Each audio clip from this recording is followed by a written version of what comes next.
Hey everybody, we're live right now. We're not wasting any more time. We're here to talk about all the great books that came out in November, and one exception for the month of December. As you can see, I'm not alone. I got a great panel of my friends up here. We're going to go from left to right or right to left. I really don't care. Let's just get it started. The first one I'm looking at, Will, how you doing today? I'm doing great. I'm happy to be here, and I'm happy to talk about some comic books. Awesome. Next to him, we got none other than Jim Mint. How you doing, my friend? I'm not happy to be here. Why am I on the top corner with this ugly StreamYard logo right in my face, man? You know, I don't make enough money to get rid of that duck. But if we do get some super chats, it's up to you to slap the duck tonight, okay? How many super chats does it take to get rid of this duck logo? This is like autocorrect. You're trying to curse, and it's like ducking logo right by my face. Every dollar is a duck slap.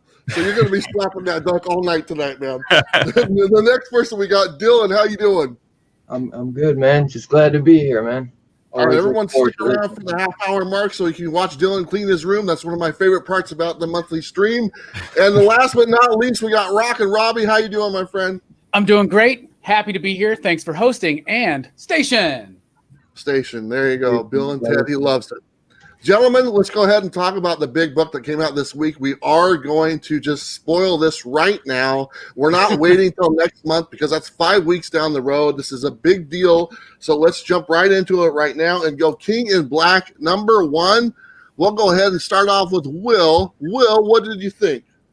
You know, I was really looking forward to this book ever since they announced that this was going to be coming back, and I absolutely loved this. It was just an awesome action-packed read. Noah is just trying to destroy Earth, conquer everyone, and I thought it was so cool seeing all the heroes come together, trying to take down Null. Overall, I really enjoyed this, and I thought it was awesome. And one part that I really thought was cool was when Sentry came flying in and just got destroyed by Null. Yeah. Was this your favorite book of the month of December so far, Will?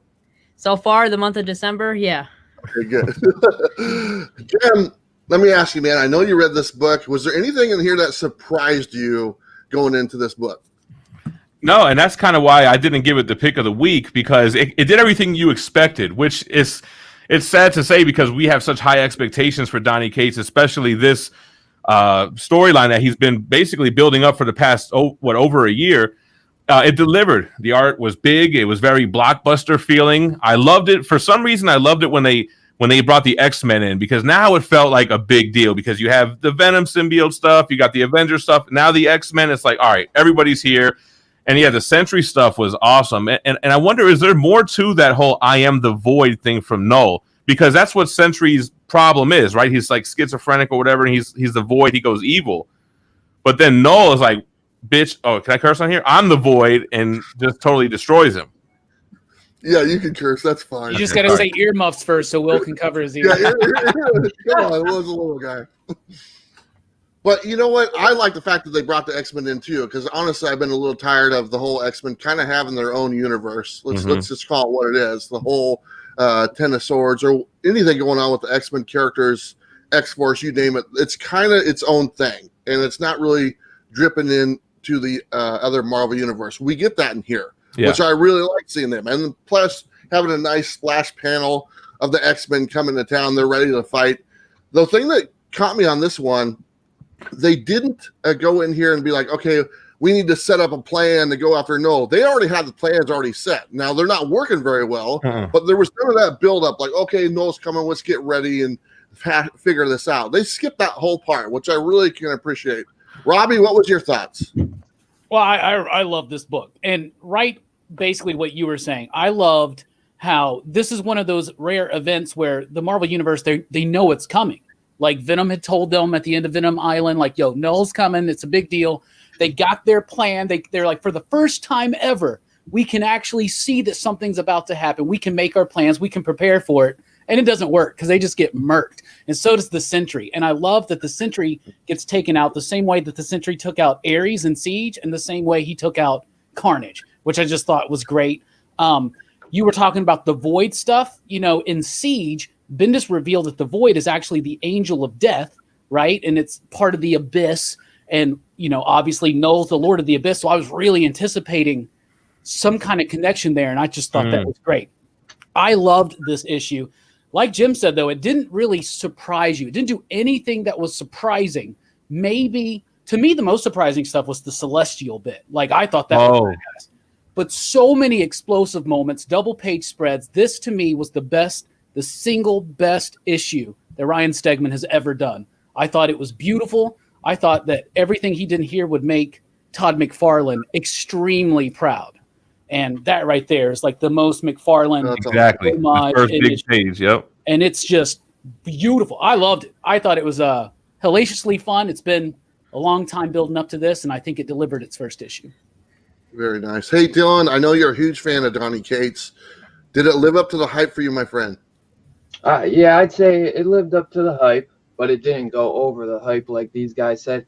So now I think the only thing that surprised me was like I wasn't sure if the X-Men would be in it, and then him doing. I mean, I guess him putting the what was that? The symbiotes around the planet. That was kind of surprising and cool, but it man, like Robbie said, dude, the artwork is just top notch. It kind of I forget who we've had on Venom, but after we get King in Black and you see Stegman's art and Mayer and Martin's work or the colors, it's just phenomenal, man. What he's doing, like these spreads, like every I was flipping through while you guys were talking, and every panel is just literally just so well done. I mean, it definitely lived up to the hype. I want to see it go crazier, though, is the thing. And I like to see, some stuff I wouldn't kind of see coming because, we've kind of been, leading up to this for a year. And I just, I would like to see things go, heads turn, you know what I'm saying? And I think if Ryan Stegman keeps doing what he's doing, but I want Donny Cates to surprise us. You know what I mean? But here's my thing, and my critique about it is it's kind of set up where look how powerful Noel is. Look how easily he takes out Sentry. It's almost so easy to see that Dylan Brock is going to be the one that saves everything, and I just feel like that's too easy. Like, yeah, maybe they'll do a little twist where he dies or Eddie dies or something like that, but it just feels like obviously Dylan is going to be the savior. That he is. I always am.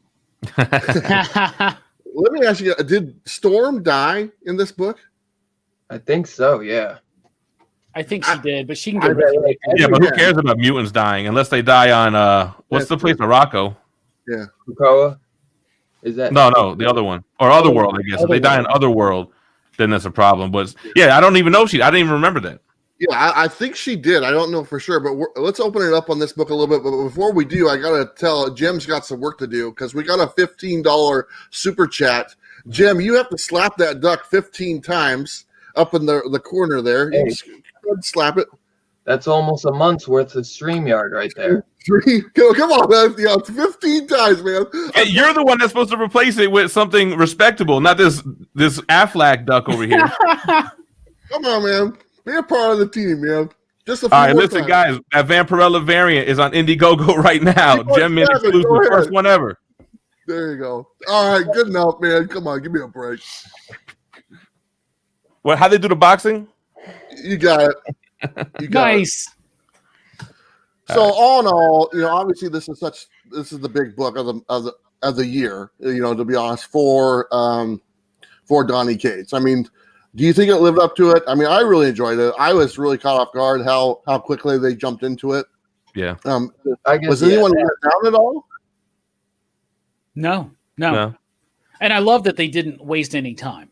Yeah. Like it's taken forever for this book to get here, especially because of the shutdowns. Like we should have had this way sooner, if you really think about it.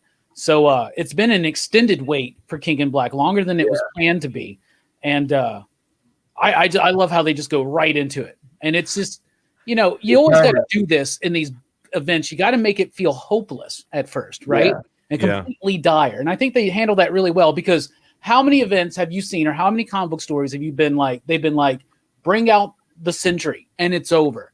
They bring out the Sentry like first thing and he just gets got. And so what does this mean moving forward for Sentry? He's gone for good. I mean, he's not a mutant. I feel like there was always the Sentry is one of those characters that's incredibly difficult for people to do something with because he's so powerful and he's so out of place in the Marvel universe because of his power level, which may seem weird with some of the like Thor and whatnot, but like he's like Superman, like but crazy. So I think that they've been planning for a while because you notice a writer will come in, do something, and then they do something to kind of get rid of them for a while. Yeah. I think they sideline him. I mean, he was sidelined the whole time since however long his last appearance was. And yeah, you're right. I mean, a new creator wants to do something with him, they could bring him back super easy. So did anyone think when they were saying, okay, calling the big gun, I thought it was going to be Hulk. I thought that's who they were referencing. I didn't think it was going to be Sentry. I was surprised by that. Yeah. I tell you, I think, let's talk about this. I think Donny Cates watched a lot of Infinity War and Endgame while he was writing this. Because Noel is just like Thanos in this. You know, right?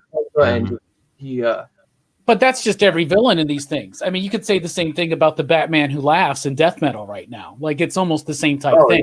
Yeah. You know, so I think it's groovy. It is, man. Yeah, Cates likes the Sentry because he used him in the Doctor Strange book, and he's used him before, and I think he knew that would be a big deal. I was sitting here the whole time they keep talking about where's Thor, and I'm like, oh, I bet this is taking place while Donald Blake. I love that. Yeah, and I referenced it in my review, and I forgot to tie it back. But I love how Thor was missing, and then in his own book, it explains where he is. That was so perfect. Yeah. Which is what happens when you have the same writer. I'm sorry. Go ahead, Will. I was just gonna say I kind of am happy that they did push it back because if it had this and Ten of Swords going on at the same time, and you have to get all of those, it would kind of be like a big mess. So I'm happy they pushed it back so they can just focus on getting this one event. Yeah, and True. Thor will probably be a big deal to the wrap up at the end too, because remember he's the one who initially defeated Null. So I guess that's definitely another reason why you want to keep him off the board early. So interesting. So you know how Donny Cates has recently said on Twitter that he's not even close to being done with the Black Winter. I wonder if the Thor and the Black Winter stuff could tie in and not make it so obvious that Dylan Brock just uses his powers and wins. Yeah, what if Black Winter's the one that takes out Null? That would be cool. What about Cosmic Ghost Rider? You know he'll show up. Yeah. Tie them all in, man. Tie them all in. Well, I'm excited. I think, I was very happy about this book. It actually makes me kind of want to get some of the tie-ins to where I normally stay away from tie-in books, but I think I might pick a couple of them up on this one. Yeah. Don't pick up the ones that came out the same week. Yeah, not all of them, but I mean, maybe there's a Submariner one next week. I think I might try the first one of that one. I actually thought the Union was pretty good, to be honest. I liked it. Yeah, I thought that was a good book by itself. And but there's like 57 tie-ins of this book, just in case people are wondering. There's a total of 57 books that have the King and Black Monarchy on them. But some of them are regular issues. So like Daredevil, there's 2 issues of Daredevil, which are tie-ins to King and Black. So I mean, those might be books you're already reading and stuff like that. But let me jump in the chat really quick. I know there's a lot of people in here right now, and we're gonna miss a lot of people. But let me just say hello to a few people. We got Brett Hess Art, hello. Biggie Shag, hello. Sam Fett, hello. Air Spider 23, hello. Bearded Comic Bro, hello. Bruce, hello. My daughter was in here. Paige, she's awesome. Hello. Two Gun Pedro. Let me just scroll down here. Rob Boswell as well. Here's the one for my daughter. Very cool. Says hi, Dad. Hi, Paige. Let's see. Z Collects is in here. Just the Rican. Hello. Appreciate it. Let's see. Lawson Comics. Hello. Funk Comics. Hello. Caleb. Hello. And let's see. Peter. Hello. Or Pete. Hello. The Cover Collector. Hello. Okay. And one last one real quick. Eric. Hello. All right. I'm going to open it up to you guys. And let's go ahead and start with Dylan. Dylan, what were some of your, it can be either book, I don't care if it's independent, Marvel, DC, it doesn't matter. What was your favorite books of the month of November? Like, just one, start off with just one, right? Yeah, whatever you like, buddy. It's wide open. I got you. You said books, so I wasn't sure if you wanted me to throw a couple. I'll start with, I want to talk about, there's so many good ones this month. Sorry, bro. I didn't know you was gonna go with me first. I'm glad Dylan's prepared. I got a whole stack, bro. Just pick one.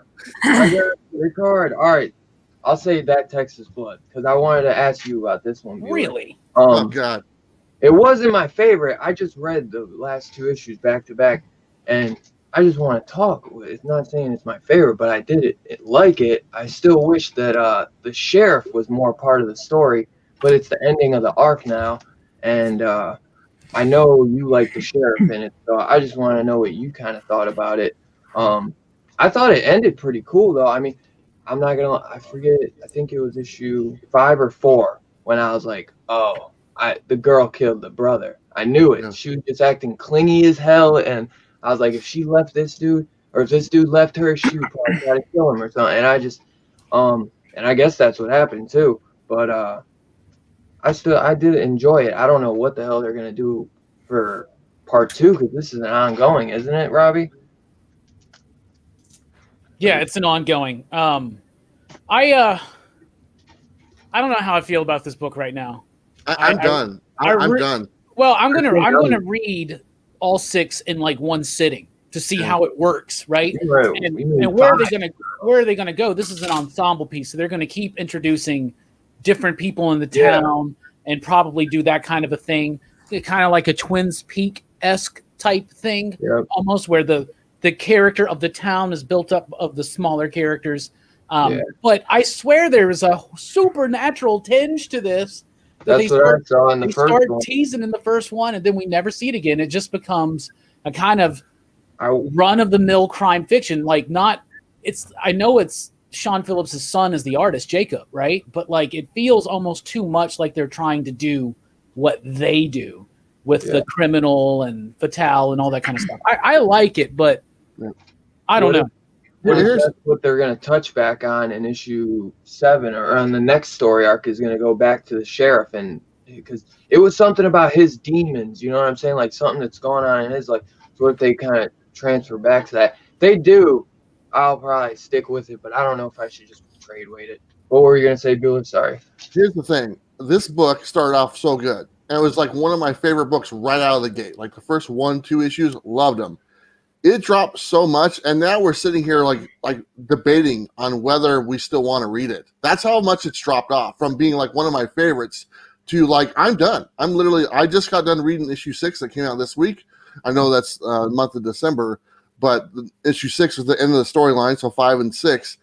I don't want to go any further. It lost that element that I liked in the first couple of issues. It didn't go back to it. It was focused on a different character, and it never got back to where it was. And so it's off my pull list as of right now.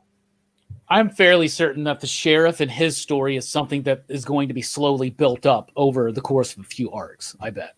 That's what I was thinking, but I don't know if it's a 12-issue one or ongoing. It's meant to be ongoing, but whatever that means when you're talking about Image, I mean, you never know. Yeah.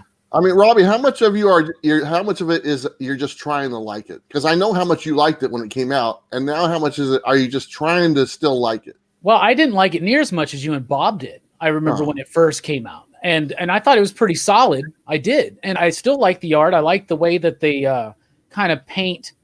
They kind of represent this Texas town very well, I think. And I like the story, but I was expecting them to get back to, to the sheriff. Like, that's what you set up. And then we've talked about this before. I think we talked about it last month. But, like, that first issue is kind of like its own story. And then the next arc starts in issue number 2. And that's something that Brubaker and Sean Phillips do in their books sometime, especially Criminal. So, I don't know. It's just, I got to read it together. And it's another one of those books, too, where I would read an issue and I'd be like, what's going on? Who's who?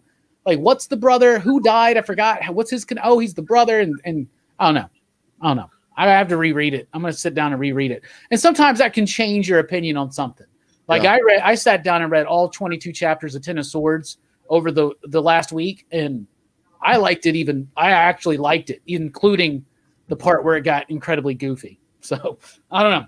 I'm going to reread it and make my decision then. Yes. Will. Oh, Jim, damn it. Yeah.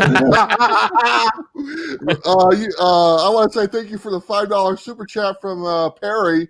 Robbie, you're up next, my friend. We need to slap the duck 5 times. Every time we get a super chat, somebody gets out of the duck square. There you go. That's what we're going to do. But Will or Jim, did either of you guys read the Texas Blood? Nah, man, I didn't pick that up, and I live in Texas, and everyone was saying I should have grabbed it, but from the sounds of it, sounds like I dodged a bullet. Yeah, I was hearing everyone talk about like the earlier issues on how good it was. We were tempted to get it, but now I don't think we are. No, I think you know what, the first, like I said before, the first issue, the second issue, great issues. Really enjoyed them. After that, it was a different story. It's like you started off one direction and it went a totally different direction, and it's not where you wanted to see it go. And it was just, what are you going to do? So anyway, let's move on. Let's go to Robbie. Robbie, do you have a book that's one of your picks for November? Red Mother, huh?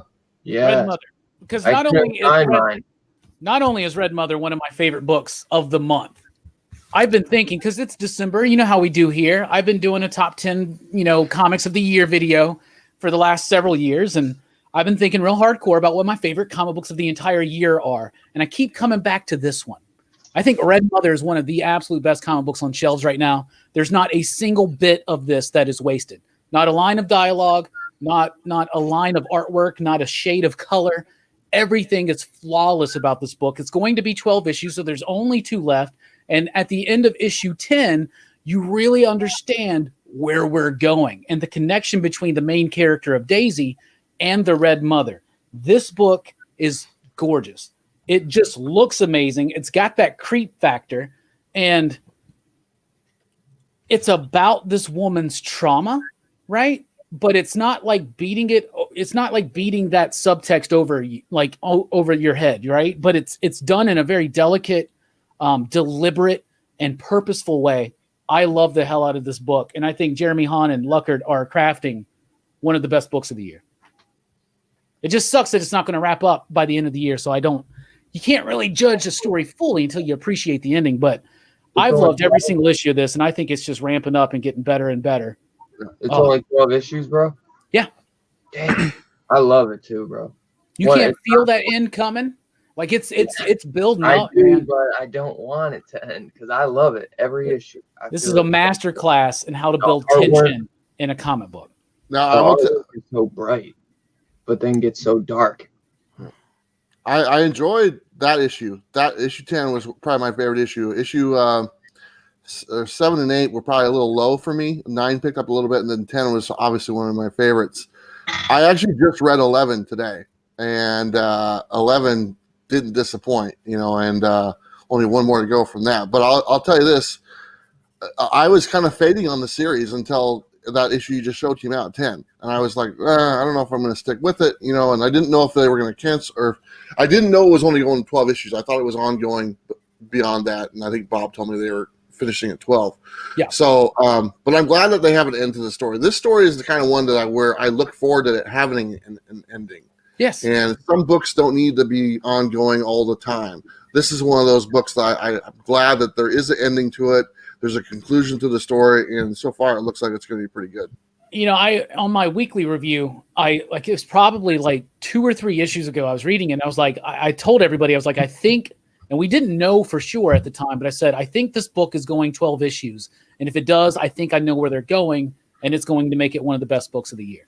And so far, I think they're right on the line of what I was projecting. So, yep. Thank you. The emotional enthusiasm station. There you go. Oh yeah. Someone accused me the other day of using words that are not part of my vocabulary, and I'm like, maybe sometimes, but not really. Hey, Jim or Will, either you read The Red Mother. And I read a lot, but man, I'm not reading this. I actually just got the first trade the other day because of Robbie. I feel like Red Mother is Robbie's default pick of the week. If nothing else is really popping and Red Mother's out, Red Mother's getting pick of the week. Nah, my default's always Decorum or Gideon Falls. Or what happened to Decorum? I was just going to ask you the other day. Is there still an issue left? Or what are we doing? They're going 8, so they got more. So. 8. I thought it was 7. Will, you said you're not reading Red Mother, right? No, I am.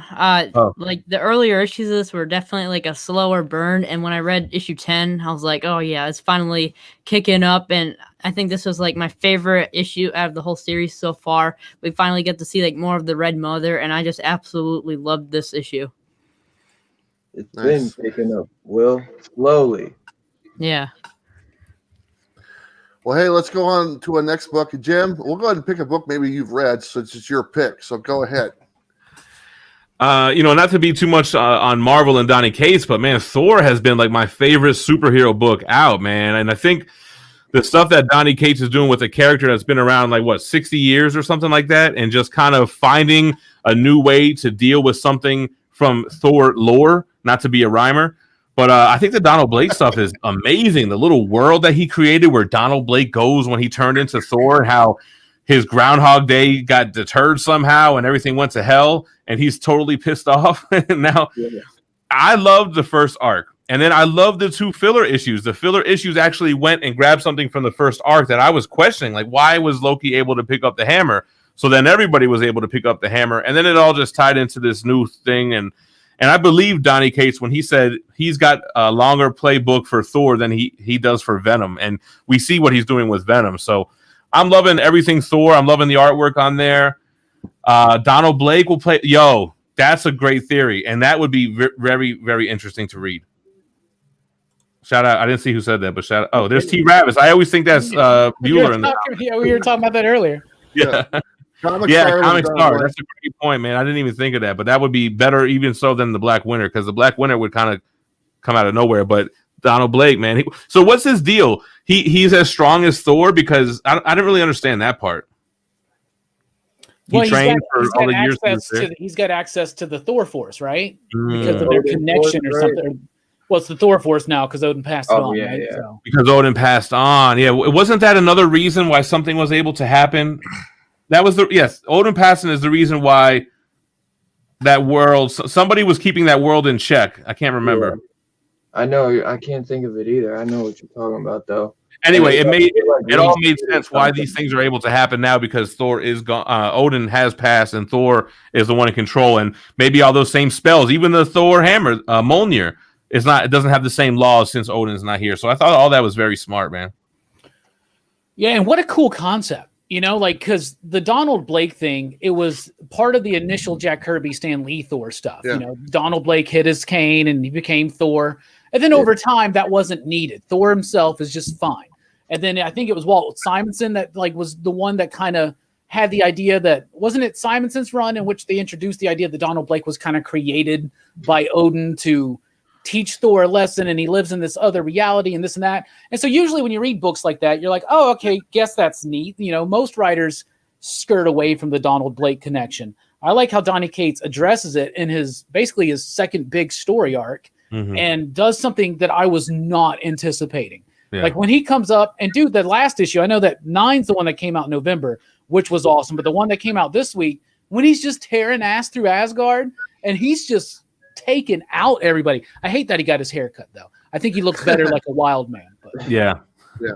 Thor and Noel are brothers. I don't know. Maybe that would mean that Noel is Odin's son, but wasn't Noel here before that? He was here when there was nothing, right? Well, there was Black Winter being like brothers or something. Well, the Black Winter's from the prior universe, right? Yeah, the one that Galactus is from. Yeah. There's something in, I think it's a Venom issue, but there's some kind of reference to there being beings of light. If Null is the void, if he is darkness, there is a being of light. I think they've already set that up. Yeah, because Null mentions like he was chilling in his realm, and these beams of light came in thinking that this empty space needed to be filled when it really never needed that. So yeah, who was the light? How did the light come in? That's an interesting theory. That's all that Wraith one shot was set up for, was Wraith to come to Earth and tell Eddie that not Noel is coming, but he's like also the god of light or whatever. I forget what I think he called. So wasn't that Noel's brother?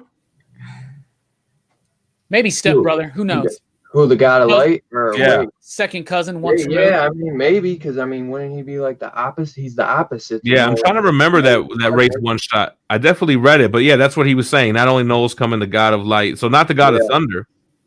Too bad Franklin Richards doesn't have his powers anymore. And we don't know who the hell the god of light is. Right.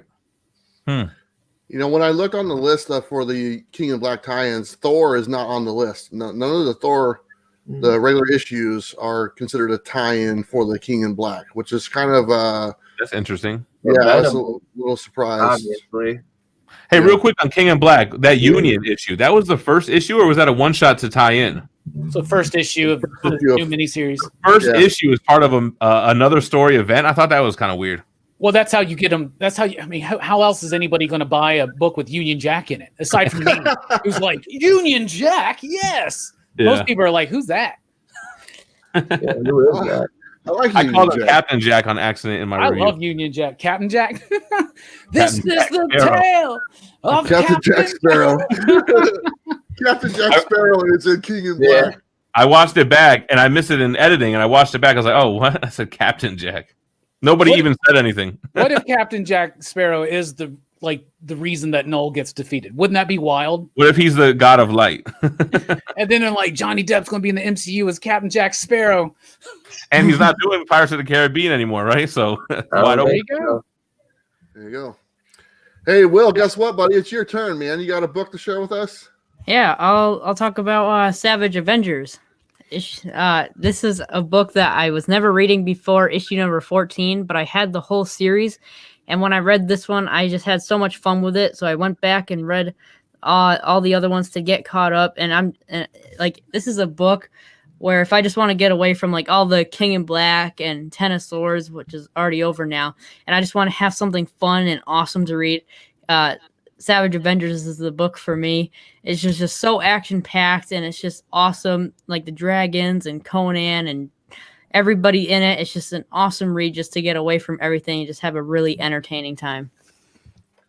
That's awesome. I'm not reading it. I dropped it after like the third issue for some Me reason. too. I don't really I'm know not why. reading either. Come on. Okay, Robbie, it's up to you. Oh. No, I quit reading it. I was like, Conan? But everybody always tells me I should be reading it in the comments. Yeah, That's what I people hear say. it's good though. People keep Yeah. telling me to read it, and I'm just like, the more people tell me to read it, the more I'm not going to read it. Yeah. I think Like- it has its ups and downs though. And in this in issue 14, I just came across the what's his name? Black Knight, is that his name? What the one that rides the horse? I can't Yeah. think of. Oh yeah, yeah, with the ebony blade. yeah. I just came across him in this, and I thought he was a pretty cool character, and I think that I thought he was awesome in this. Yeah, he's a cool character. Dane Whitman, right? Yeah, I think so. Yeah, he's a super cool character. He used to wear a leather jacket in the 90s. It was super cool. All the Avengers wore leather jackets. And Hercules had a mullet. Hey, Will, who's in the Savage? Who's the team for Savage Avengers? Is it a team? Yeah, I think so. It's Conan, it's Magic, it's Juggernaut, and it's Black Knight, and like this in 14. Well, Dad didn't get 15 when I was at school, and he didn't come home with it. I was like, Oh, jeez. Damn, Like, Sean. Bad parenting. But yeah, I think that's the team right now, and they're continuing to get more people to join their team to just get everything that they're looking forward to getting and taking down the people they want to take down. They'll just let anybody be an Avenger now, won't they? Is the Yeah. Punisher in that book? Yeah, he was in the beginning. Yeah, he was in the beginning. He's not in it anymore. Wasn't Venom in it in the beginning too? Yeah. Yeah, and Elektra, right? And Yep. and Blade, and it was Dr. it also Voodoo. had Brother Voodoo in it. Oh yeah, that brother. That Savage Avengers was my last hope for another Alex Ross timeless variant for the Punisher from the mural. Yeah. Because he's doing Hawkeye. It's coming out in the Avengers in I think two issues, and then he has Vision, which he could do on a different title, no problem. But Punisher doesn't have a book or anything out right now at all, and so the only way he could pull that off is putting that on a Savage Avengers. But apparently he's not on the team anymore, so looks like we might not get it. Sucks. Wait, Yeah. Conan beat a demon prostitute with a prosthetic leg in that book? Time to pick it up. Is that what it says? That's what it says. Will, do you remember that? I don't remember that. But I'm watching a show on Amazon right now, which is a little off topic. It's a show called Wayne, and it has Conan in it, and he's like reading the comic, and then he has a dream about like fighting with Conan just in regular civilization and just like killing people. So it's a pretty action packed show, and I've really enjoyed it. Very nice. Hmm. Well, none of us read it, but it sounds fantastic. So that's awesome. But anyway, let's move on to my pick, and I'm going to go with let's just do crossover. Might as well get that one out of the way. That was a big, probably the biggest indie title to come out for the month of November. That was Donny Cates' big book, apparently, the crossover is superheroes are real, and they come out of the pages of the comic book, and they're in some town in is it Colorado? Is that where it's at? I think Yeah. so, Yeah, Denver. Denver, Colorado. I think they're kind of using a little bit of the Stand reference, to be honest with you. If I'm not mistaken, that was in Colorado or something like that. Wouldn't it be cool if Randall Flagg shows up? That would be awesome, man. I love Randall Flagg. So very Me cool. too. My initial reaction on this book was I thought it was okay. I enjoyed it. I didn't think that it was like it wasn't as good as what I was hoping, to be honest, but I thought it was a good book. Just your guys' thoughts on crossover. Is it on me? Yeah. I kind of felt like you, Bueller. I mean, it was good, but it wasn't like the best book I've ever read, and I really like Donny Cates, but it was just okay, and I know it's only issue 1 and everything, but yeah, it didn't blow me away. It was just an okay book. I'm gonna say I'm sorry, go ahead, Will. I was just gonna say, like, for issue 2, they have a really cool variant coming out with Spawn on the cover, which I really wanna. That's number 3. Oh, that's number 3.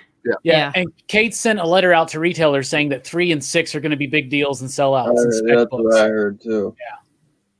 Yeah. I bet Spawn shows up. Yeah. I mean, to be honest with you, there's going to be a bunch of Image characters. There's a lot of rumors right now that Mike Allred's Madman's going to show up. And that would really be cool. So Cates is going to get any indie comic book superhero that he can to join this book for at least. Well, that's what I thought it was going to be from the jump. So that makes me a little bit more excited for it. Yeah, and also, as you can tell from the end, and since this is a full-on spoiler show, from the end of the book, like, they're going to do whatever they can to not say he's Superman, but they're going to be using these characters.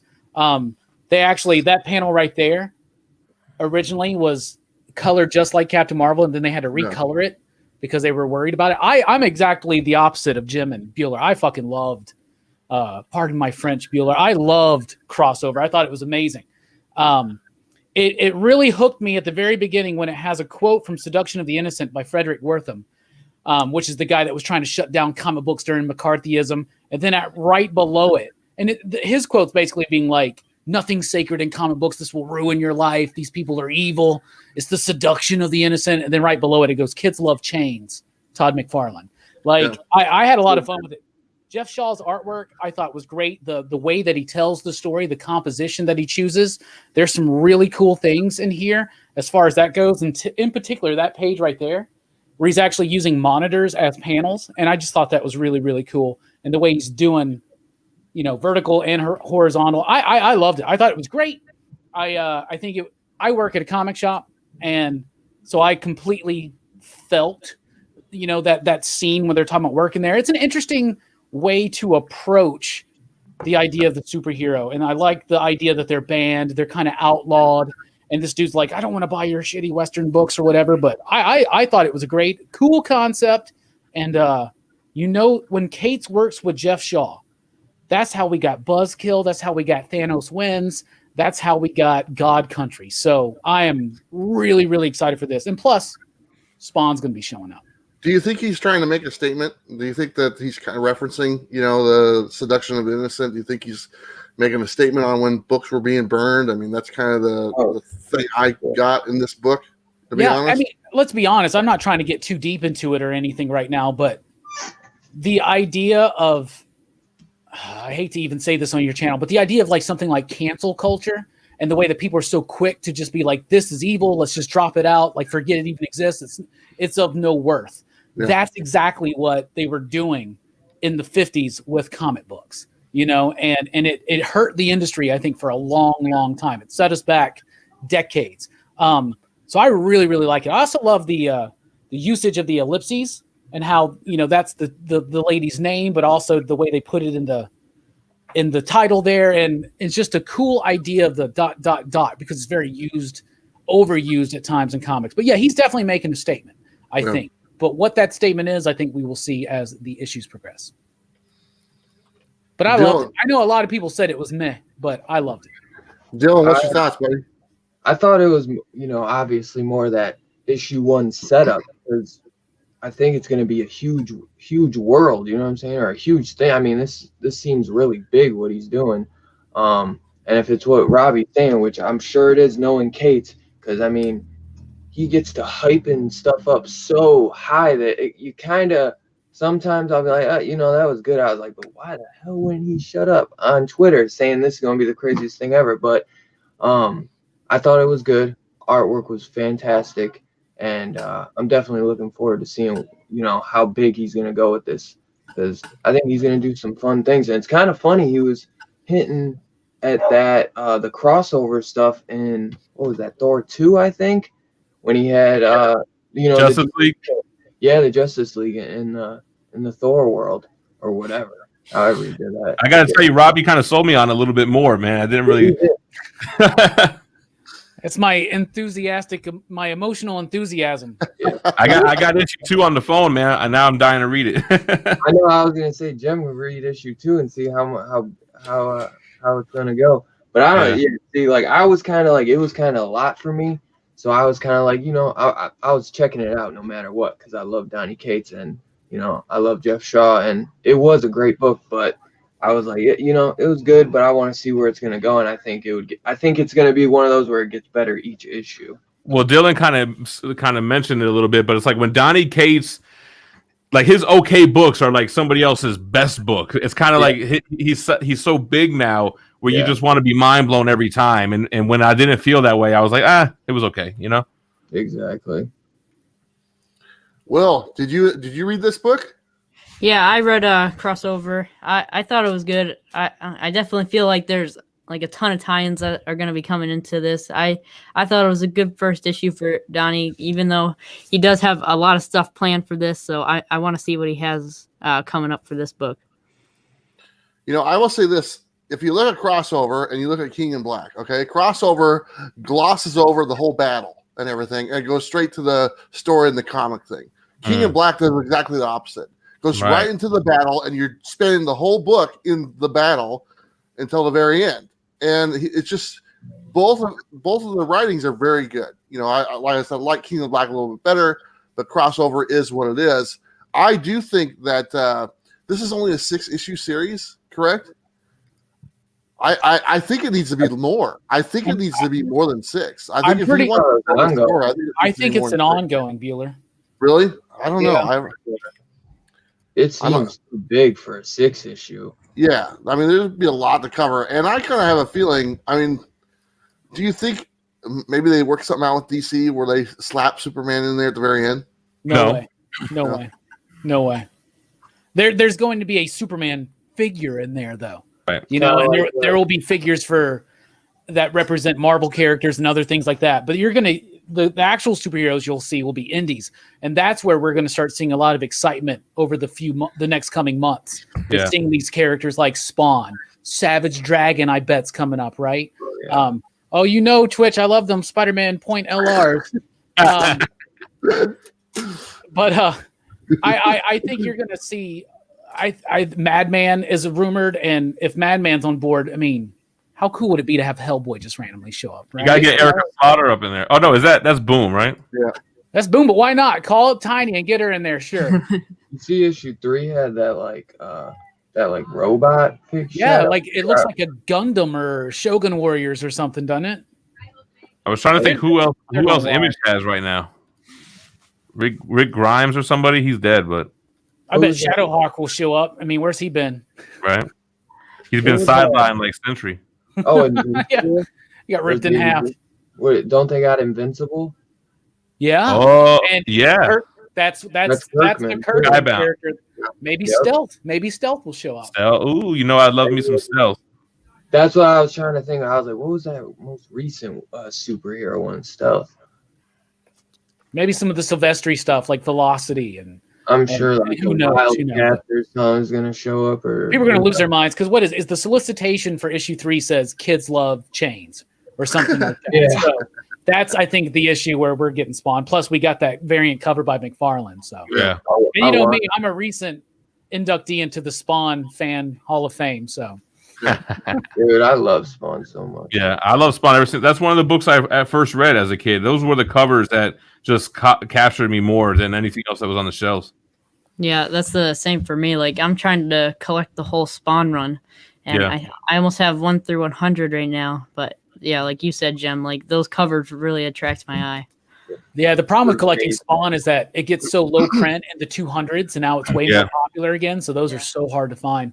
The other thing too is in issue 2 of Crossover, they reference real life comic book artists and writers being like missing, like Chip Zdarsky and Brian K. Vaughan and Scott Snyder. Like they're missing, presumed dead, and so there's going to be this whole thing going on, because I love the idea too that there's this faction that are trying to outlaw superhero comic books and superhero fiction, and maybe they're out there. Maybe they kidnapped Scott Snyder and they got him tied up in the basement with Chip Zdarsky or something. You know, that's gonna be wild to see these characters. If it's not Scott, it's definitely Stegman.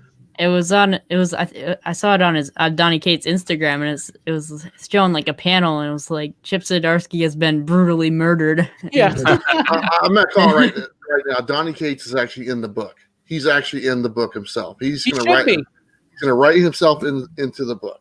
He's going to save the world. He should be. I still remember when Stan Lee and Jack Kirby met Dr. Doom. You know, that's great stuff. Why not? Yeah. Very cool. All right, let's move on. I don't know who went first last time. Was it? It was Dylan. Remember, because he was so prepared. Oh, okay. So let's go with Jim. Let's go with you, my friend. You're right there. What's your next book? Well, I think we need to talk about Ten of Swords. Okay. But I think everyone's got like the same opinion on it. I think that everybody liked the Gathering of the Swords. It was cool to see more of Apocalypse and more of his backstory. Apparently, he's got a wife and kids. Apparently, Krakoa's other half of the island was still out there somewhere. What was it, in another dimension or something? I mean, how did that even work out? That was the whole thing. There was Oraco, right? Yeah. And then that's when there was a rift in reality, and that's where the mutants from Ameth came in, and they split the island into 2, and Oraco fell into Ameth, which is another dimension. So that was kind of cool. And then I think the tournament, they really dropped the ball in the tournament. They took something that could have been so cool and such a dope sword fight type of tournament, and they made it like slapstick. They made it like arm wrestling and like who can bake the pie the fastest or whatever the hell, you know. But they stuck the landing. I thought they ended it respectfully with kind of a cool idea moving forward, right? What was the whole thing at the end? So kind of the Game of Thrones trade-off, the Apocalypse scot-free trade-off, where it's like, okay, now Apocalypse is going to live on Araco, and then who's over here on Krakoa? It was Araco. So Apocalypse is going to Ameth with his horsemen and with Genesis. Okay, yeah. And then when Apocalypse picks the mutant to go back to Krakoa, it's Araco. So Krakoa and Araco are now going to become one, and a lot of those mutants, those Arakian mutants, are going to be joining the X-Men. So now their numbers have basically just increased by millions on planet Earth. I really loved the ending. Yeah. Like you said, I loved in your video where you even started off where you were like, Hickman, you son of a bitch, you did it. You pulled it off. And I think you did. I think they pulled it off. This was overall an Apocalypse story. And to me, it was the best story we've ever gotten that really rounds out the character of Apocalypse. We see Apocalypse cry in this book, and it doesn't feel like he's like a little bitch or anything, right? Like you understand the weight of the situation. I think they did more for the character of Apocalypse in this book than they've done in so many, because I love Apocalypse. People are always like, what's the best Apocalypse story? And I'm like, there's not really a definitive Apocalypse story aside from like Age of Apocalypse or the very first stuff when he turns into Archangel, right? So this was a really cool exploration into him. I'm right there with you. When somebody all of a sudden in the editorial turned the Benny Hill music on and it got goofy. And like you said, there's pie making contests, there's arm wrestling tournaments, whatever. Yeah. I sat down, I reread it all like together, and it works better together because the silliness is actually forecast in the book. There's even a moment like Saturnine shows up. She goes, hold on to your seats or something because it's about to really pick up here. And they keep mentioning the idea of wedding. They were like, it's not like it's a wedding. They keep mentioning weddings. And then there's even a moment where somebody is telling one of the mutants on one of the mutants on Krakoa who's not taking it as seriously as they should. They're like, look at Doug. Doug's not married. He's never been married. And neither is Magic. Neither is Cable. These young mutants, they got to live, right? Station, Chad. What's up, my man? So I actually on the reread, I thought it was a bit easier, but when I was reading it, dude, they were such a slow, deliberate and build up to the swords, the importance of the swords, the tournament, these Iraqian mutants. I think Genesis is so badass when she looks at Apocalypse and says, you're not strong enough for us. Like, you're just like, bruh, like for real. But then it got kooky, it got silly, but that's something Hickman does occasionally. So I think it's an uneven event, but I do think that they ended it very well. So they're ending it. So this leads into we're no longer in the dawn of X. Now we're in the reign of X. I can't think for the life of me. What wasn't there another big thing at the end, which is going to be like, okay, this is going to have a lot of ramifications moving forward? Am I just thinking about the island being whole again and all the mutants there?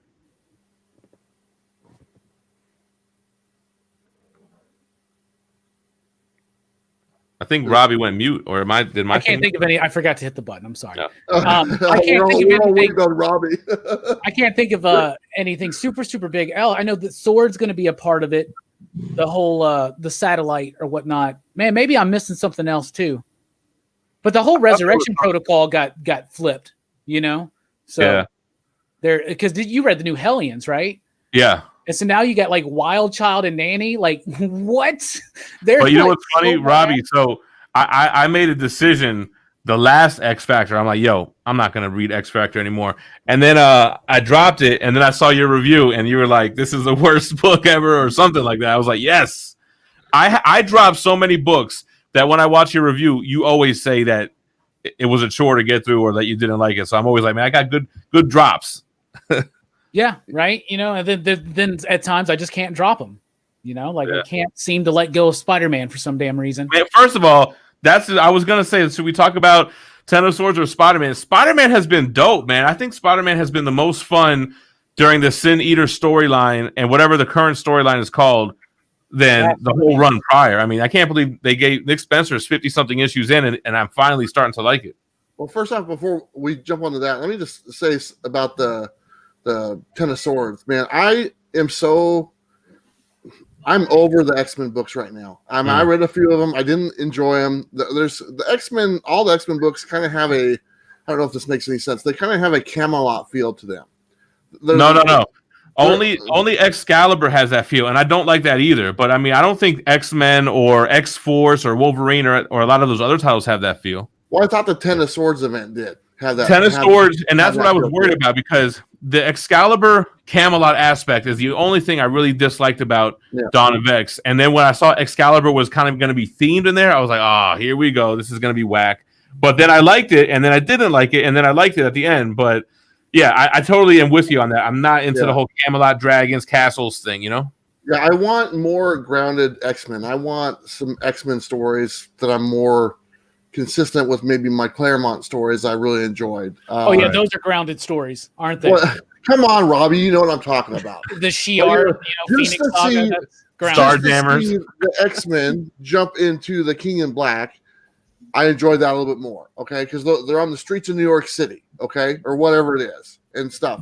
That makes a difference when I see my characters doing that, something I can relate to. And it just seems like all the X-Men books, you know, Excalibur, all those, they're just kind of off in their own thing and their own island. I mean, you name it. It's a disconnect from the rest of the Marvel universe. Bro, what's the difference between when the X-Men just run around the Australian outback by themselves? What's the difference in the 90s or Utopia? Yeah, exactly. What's the difference? I'm talking about what I want right now, not what I want answers, Mueller. This is what I want right now. What's wrong with that? Can I sit there and tell you what I want for my X-Men? Dude, it's your channel. I want right now. I'm slapping it anyway. I'm slapping the duck for you. When I was reading a couple books before the Ten of Swords thing happened, I think I was reading X-Force, Wolverine, Cable, and Hellions. But then when the whole X of Swords things happened, I think because I wasn't collecting every single tie-in and I wasn't reading the other series that they had, it really took away from that. So I think I dropped all the X books, and I'm just like kind of like sick of it because it got so goofy and just like really didn't have a point to it. And I was like, this is not my type of comic book. Well, here's a mistake I think a lot of people are making, because I'm hearing a lot of people being like, well, I'm not liking the X books. And Fable said something like, I know what Bueller means. All mutants are X-Men now, basically. That was one of my favorite things about the end of Ten of Swords was when Cyclops has that speech. He's like, because they outlawed X-Men. They revealed that they outlawed X-Men. We're all mutants. We're not X-Men, right? And then Cyclops comes in and he goes, no, we're the X-Men. And X-Men are different than mutants, and we do what we do. So I like the shift from Dawn of X to Reign of X being Ten of Swords, because now we're getting into that thing. But here's the thing. The X-Men books are always ridiculous, and when they're popular, they put as many of them out as possible. It's just like Batman. You got Bat books over at DC, you get X books over at Marvel, right? Yeah. X Factor is not very good. Excalibur is weak. There have been other weak books, but I think the strength of X-Men and X-Force and Marauders and Wolverine alone, like those 4 books are so freaking solid to me. Hellions is solid too, man. And Hellions, yeah. How is Hellions becoming my favorite book? I've never liked Mr. Sinister. Mr. Sinister they gave him so much personality in this. I mean, they kind of been doing it for a little while now, but it's really blown up here where he makes fun of the fact he's wearing a cape and all this kind of stuff. And his just like dramatic type of persona. I just think it's really fun. Yeah, and I think what's weird about it for a lot of readers is that the bad guys are living with the good guys in harmony. You got Magneto and Apocalypse and Sinister at the table with Professor X, who we still don't know what the hell's going on with this helmet thing, what he's got going here. And yeah, I think the Psylocke stuff was a little bit kind of not as fun. I mean, they gave us the wax Psylocke. I like the Quanon Psylocke. I forget where is she in Hellions? Yeah, she's in Hellions now. Hellions. Yeah. She's I like how they brought her back because I was one of the few that liked the Fallen Angels miniseries. Most people didn't like it, but I like the Quanon stuff. And they kind of are hinting back at the big villain from that miniseries. What is it? The you know what I'm talking about. Yeah, I can't think of the name. I want to say the Child, but it's not the Child. I know what you're talking about. I can't think of it though. Either. I can't think of it. Wait, what? I missed it. I was reading a comment. I'm sorry. The villain they were introducing into Fallen Angels, and I'm pretty sure they referenced it. Yeah. They referenced it in the APOC or whatever. APOC, yeah, something like that. Something like Apith or something. Yeah, I know what you're talking about. Yeah.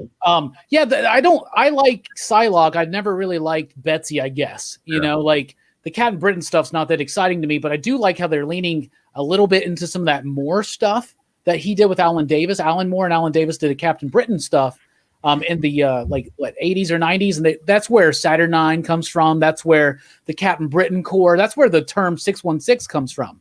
Is from Alan Moore actually. So and that's the other thing I guess that ends in Ten of Swords. They revitalized the Captain Britain Corps, but I'm still kind of unclear on all of that. Like Betsy gets like shattered, and then I love how also Saturnine, you remember she's like putting together this like the stained glass image, and she doesn't realize until the very last bit that it's Betsy and not Brian. Like, how do you not know that this is Betsy? Just like, whatever. She's not good at puzzles. And are you telling me Saturnine has nothing to do with Emma? Because I mean, for a whole bunch of the time I was like, is this Emma? Like, who is this Saturnine in the beginning? That's just because she's a blonde chick that wears white, man.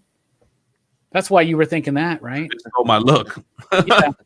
I just want to say, like, before this happened, I think my favorite was Wolverine, and I really liked how they were doing the Dracula and the Omega Red thing. So I really want to see Wolverine get back on track and do his own thing. But I know it's probably not going to happen, but I would really like to see like a Kid Omega get his own series away from Wolverine, just do his own thing and see what he's fully capable of. But I don't think they're going to do that because not a lot of people know who like the character is, or they don't really like him and he's not that popular. So. Yeah, I missed the part where he started going by Kid Omega. He was always Quentin Quire to me, and I love the character. He's got a lot of personality. He's got a lot of powers. He's super strong. I think he would have a great solo series. Yeah, there's so much he can do. It's just an awesome character. The very first comic book that I ever got was his first appearance. I thought he was such an awesome character. That Wolverine and the X-Men, I think, right?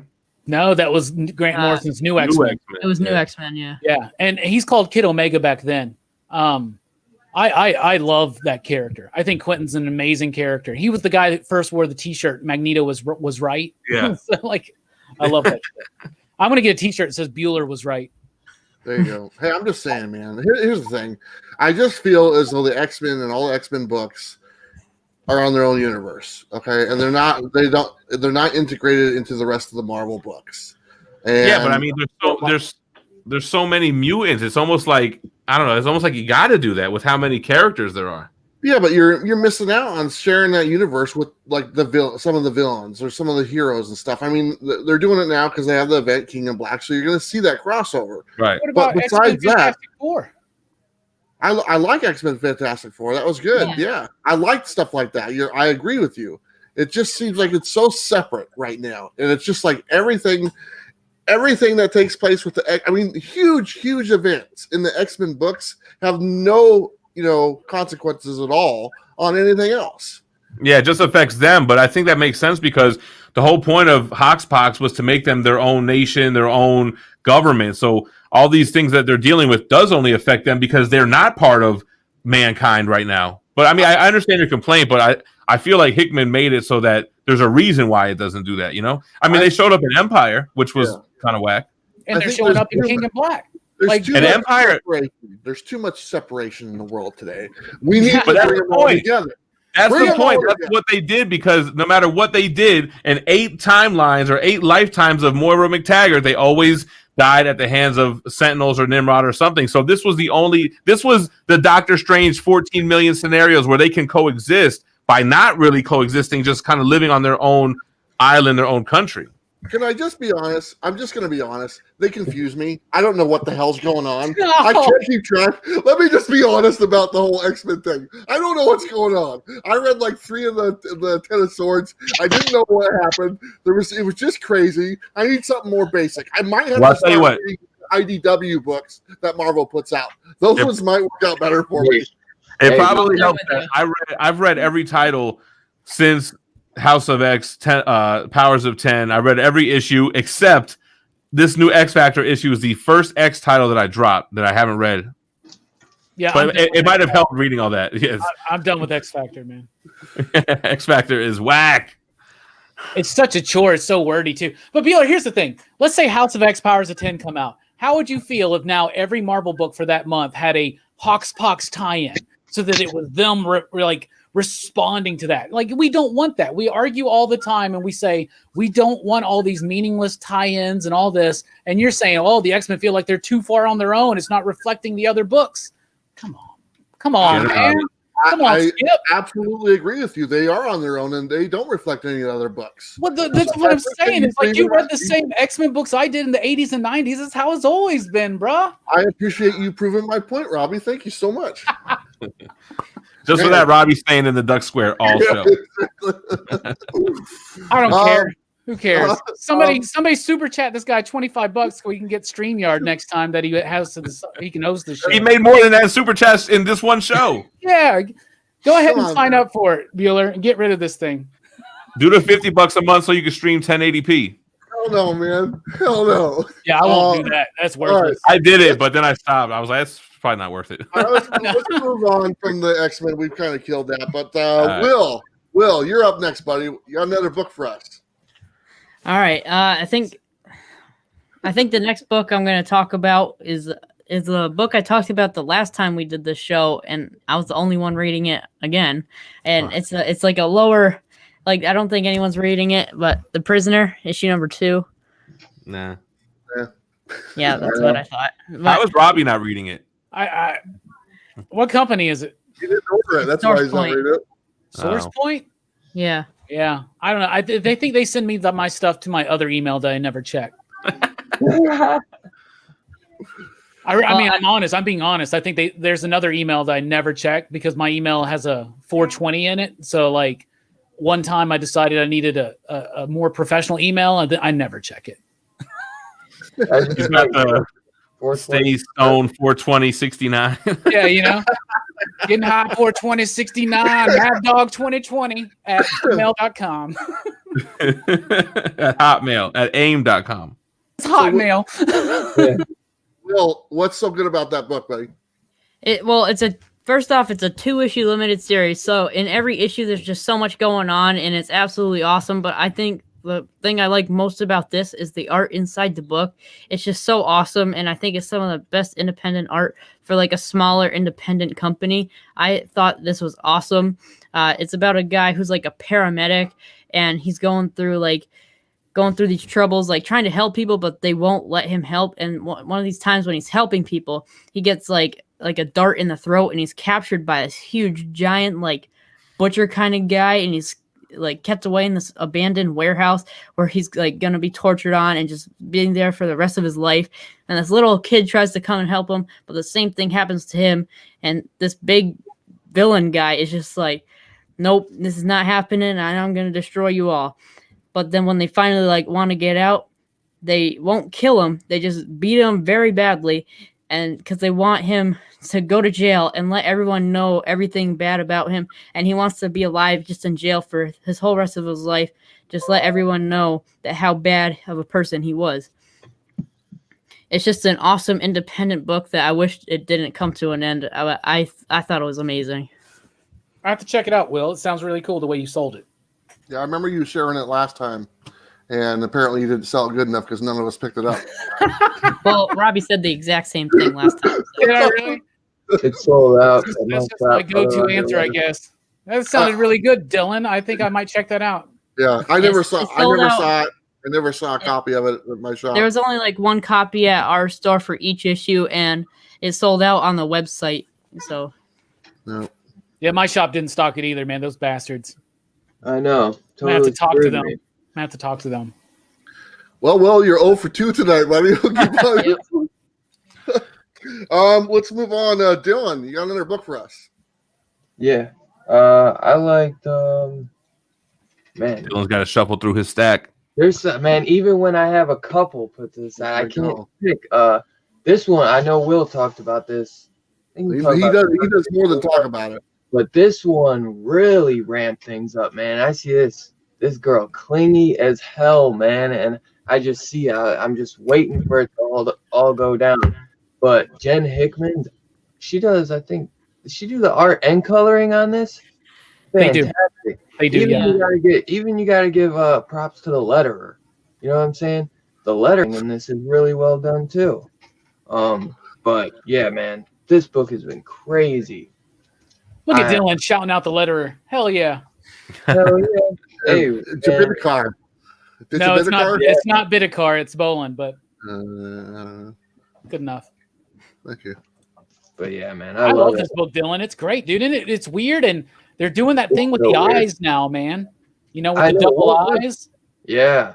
Oh, yeah. Dude, I love that. I think Zach Thompson is a pretty solid writer, and they're using like kind of the what is that? The port. She's like, if I touch your ports and stuff, I could get like she'd get, you know, a virus or something. You know what I'm saying? like a digital STD or something. Yeah. Well, it's a wild concept. It's dark sci-fi. It's very unnerving. It's a brutally real and honest approach at dealing with a breakup and dealing with codependency, and it's just wild. I mean, it's about a phone that becomes your life partner, and then what happens it's what happens if your phone breaks up with you.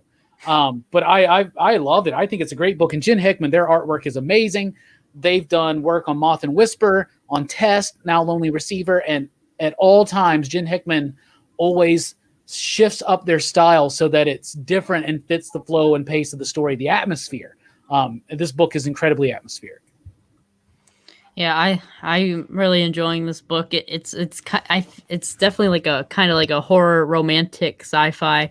I like it a lot. I gotta say, like the next book that's coming out next week, I think the cover on it took me a little bit to understand what was going on. I thought it was like a spine, but it was actually like it was like the outline of their chins and they're coming together to kiss. And I was like, that's a cool cover because I couldn't understand what was going on, but like the way it's drawn out is awesome.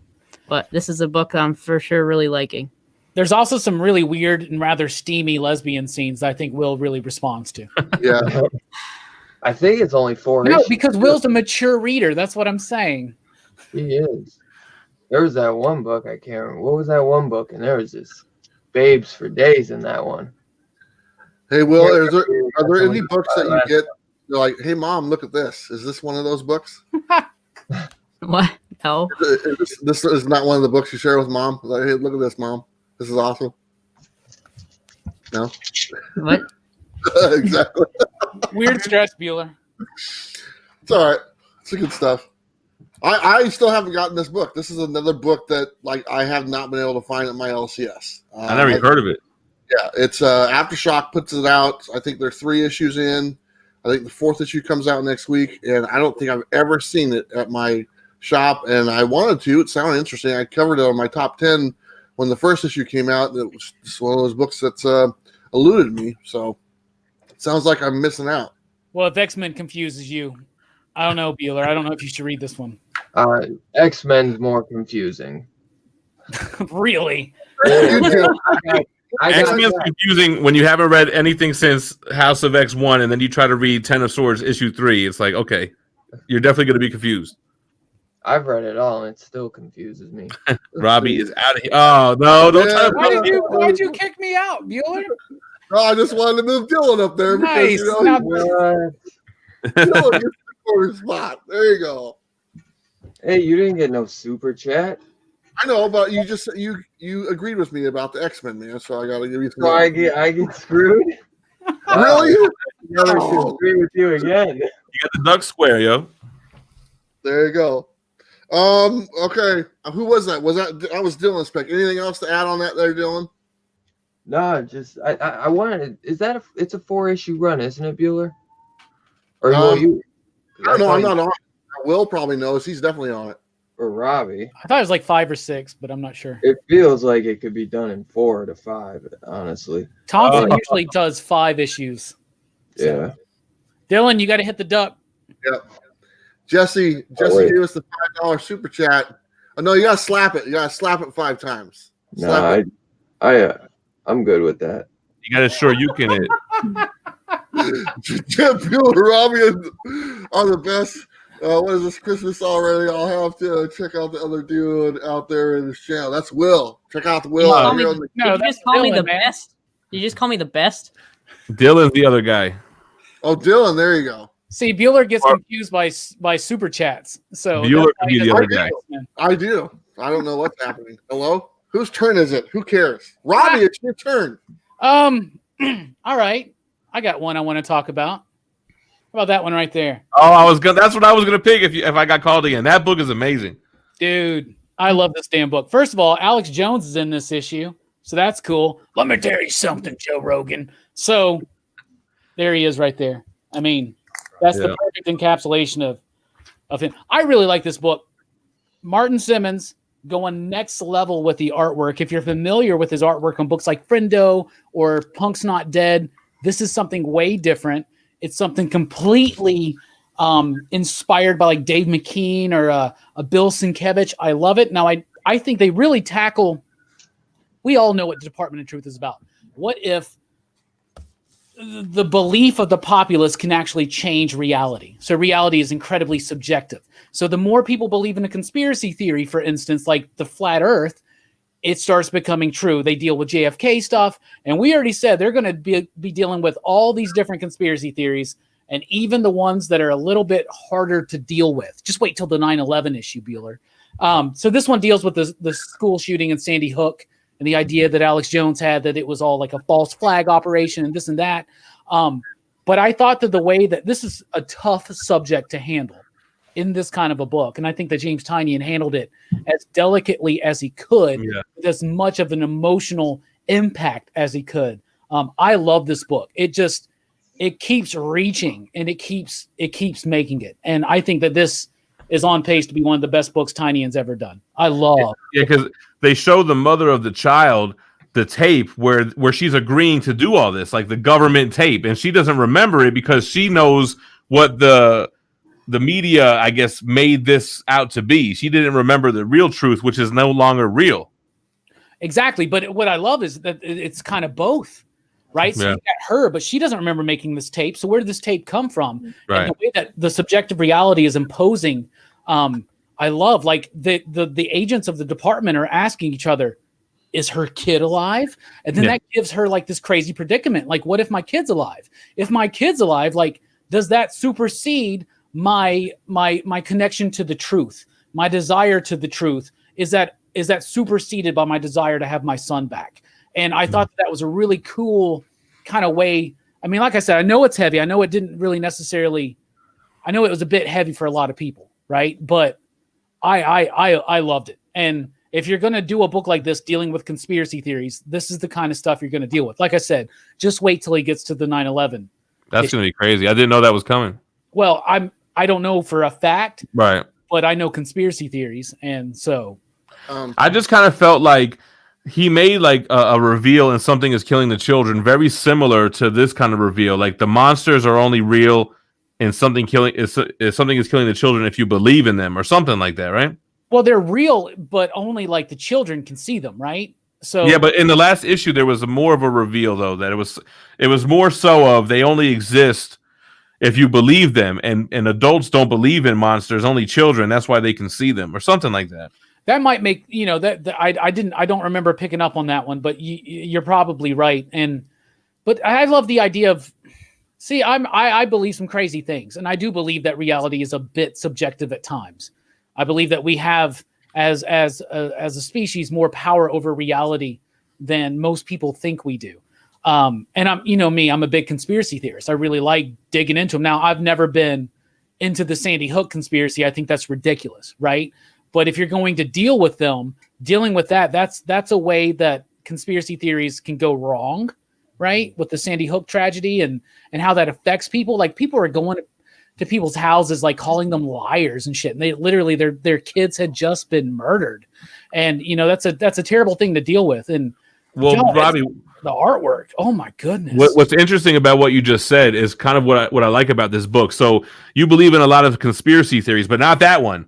But this book is like, okay, if you believe in one, you got to believe in all of them, because if enough people believe in it, it really happened. Well, the book's telling you that conspiracy theories are just garbage in particular, like in general, I think. But I think the biggest thing about being a conspiracy theorist is to understand that 95 to 97% of them are bullshit. It's just not true, right? And most conspiracy theories are actually, I think, there to distract us from the real stuff that's going on. But I don't want to put the shades on, so that's all I'm going to touch. Mine are downstairs. They got it. So I just want to say something about the Sandy Hook thing. I don't remember it, but my dad just said like the second golf tournament I ever won was the fundraiser for the Sandy Hook shooting. So I guess I won that one, but I can't remember that. Just wanted to bring that up. Kind of like in the book. I don't remember it, but it's true apparently. You show Will getting a hole in one, he's gonna be like, when did that happen? I read this book, and Robbie kind of knows how I feel about this one, but I like the Department of Truth. Okay, I've enjoyed the book in the series, and I thought the third issue was actually, now that a few days have passed, even though I thought it was good, I actually don't enjoy this book, this issue 3. I think it's a subject matter that does not need to take place in this book. I think that the conspiracy theories, like Robbie said, there's tons of them. Okay, this is not something that you need to address. Public shooting and a massacre of children that actually happened does not need to be brought up in the comic book story front like this. And I actually find it, I'll be honest, it's a little offensive to read that and for Tinian to kind of go that direction for this book. I understand it's a one thing, he's hitting on it and he's going to go from there to a different conspiracy theory, but not all conspiracy theories are, this is such a shitty conspiracy theory that the people came up with, okay? There's other things, conspiracy theories, that have a lot more support to them that you can hit on, as compared to this one that is talking about the slaughter of innocent school children. And so the more and more that I read this and thought about it, the more and more I was like, you know what? This is a story that really didn't need to be told. And because the information that you want to find out about this might get clouded by someone reading this book, to be totally honest. Will just said he doesn't remember it, but him reading this book just now brought this into his attention, okay? Mm-hmm. So he's going to maybe have a different outlook on it. So the more I look at this book, it really kind of pissed me off that he kind of used this as a platform to tell the story. He could have chose something else and we wouldn't have thought twice about it. But almost like Robbie said, isn't it kind of like each conspiracy theory he's talking in the book, it's obvious that this definitely happened, but there's actually people that think it didn't, and then he kind of plays off of that. Yeah, like the moon landing. right? Right. Like the moon landing, the like things like the JFK assassination, which they haven't delved too deep into this. But I get what you're saying, Bueller. But what I do like is that in this world in which he's talking about the people, James Tiny doesn't believe any of these conspiracy theories. Right. And he thinks conspiracy theorists are just preposterous, right? Like that's the idea I get from this book. And so anything that he's bringing up, he thinks, and it is a danger that people do believe the conspiracy theory that's mentioned in part 3 here. Yeah. And the way that he's taking that, and I don't think he's trying to make it seem hazy or anything like that. I think he's trying to say that all these conspiracy theories are dangerous the more that people believe in them, because truth needs to matter, right? And so I think that's the ultimate point. And what I love about the truth has to matter is that he does dig into this, because it is something that over the last several years has become one of the biggest known conspiracy theories. I mean, Alex Jones is probably, hey, I hate to admit it, but he's probably like the most known conspiracy theorist, right? And, I'm not the biggest fan of Alex Jones, but he did find out about Bohemian Grove and went in there and like found some shit out. The problem with conspiracy theories is that once you get into one that you think is pretty true, it's easier to jump into the other ones that could be ridiculous, especially if your whole career is based on that, right?